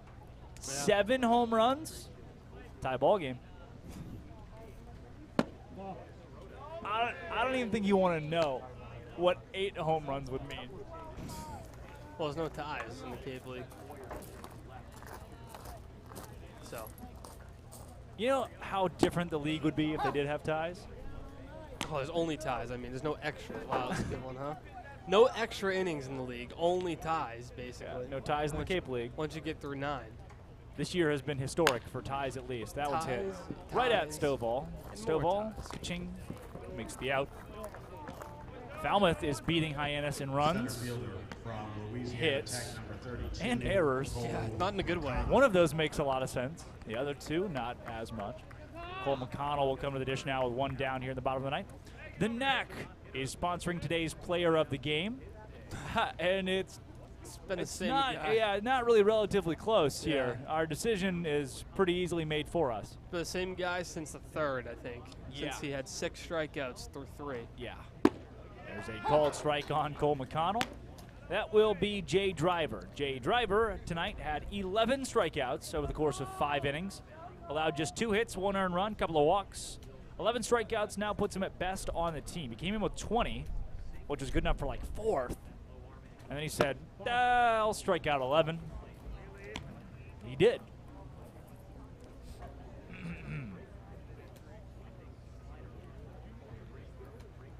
The 1-1 to Cole McConnell, who is 2 for 4 today, by the way. And he swings and misses. Strikeout leaders across the league coming into today. Ben Hampton for Chatham has 39. 31, which is where Jay Driver sits, coming into today would have been good enough for 7th on Cape Cod. So Driver will be in the top 10 in strikeouts come tomorrow morning. That's a positive thing. That is a big plus, and he looked really good in just his 2nd start, Yep. so maybe that's something that can carry over. You get another start or 2 out of him. Yep. The 2-2 to McConnell. Lines that to left field, and it is down for a base hit. Pinckney couldn't get there, and Cole McConnell has his 3rd hit of the day. That will certainly help your batting average, and McConnell will give way in this lineup to Nolan Shonowell. Shonowell comes in the at-bat. 0 for 3 today. Does have a walk and a strikeout to his ledger. He's followed up in the lineup by Corona. So if Shonowell gets on, then Corona, then Erhardt, then Ruiz, then Flores, then Nishida, then Jeb, then Sirota. Uh-oh. Yeah. Could be trouble. Well, see what Shonowell can do. Cole McConnell, after that base hit, his batting average is now at 280. He came in at 265. So a 3 for 4 day, 3 for 5 day will certainly help his cause. He's had a few multi-hit games this year, too. Yes, he has. When he's seeing the ball well on any given night, it really can be dangerous for opposing pitchers. The 1-1 from Causey. Shonowell misses on that one and falls down 1-2. Well, this will be a big win, too, for the Falmouth Commodores, as everyone in the West is getting dangerously close to clinching a playoff spot.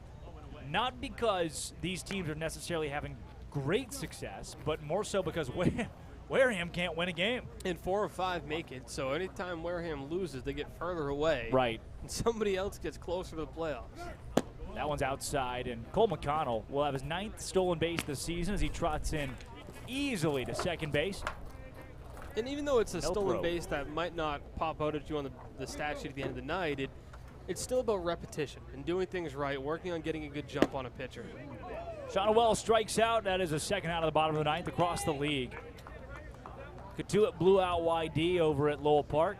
In a game that started at 4:30. Gosh, that's gross. Harwich is beating Brewster right now 10-4.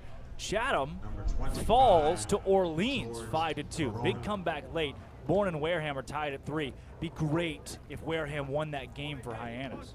Yeah, Wareham out at Polar Park in Worcester tonight, the home of the AAA Woo Sox, the Red Sox affiliate, and Wareham getting to play a game at Polar Park against the Bourne Braves, and pretty cool experience for those guys. Yeah.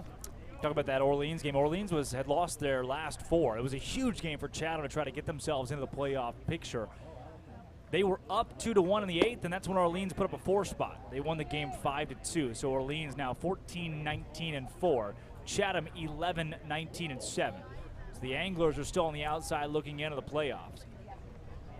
They are close to Harwich, though, and Harwich tonight a 10-2 lead over Brewster. So all of that, bad news for Chatham.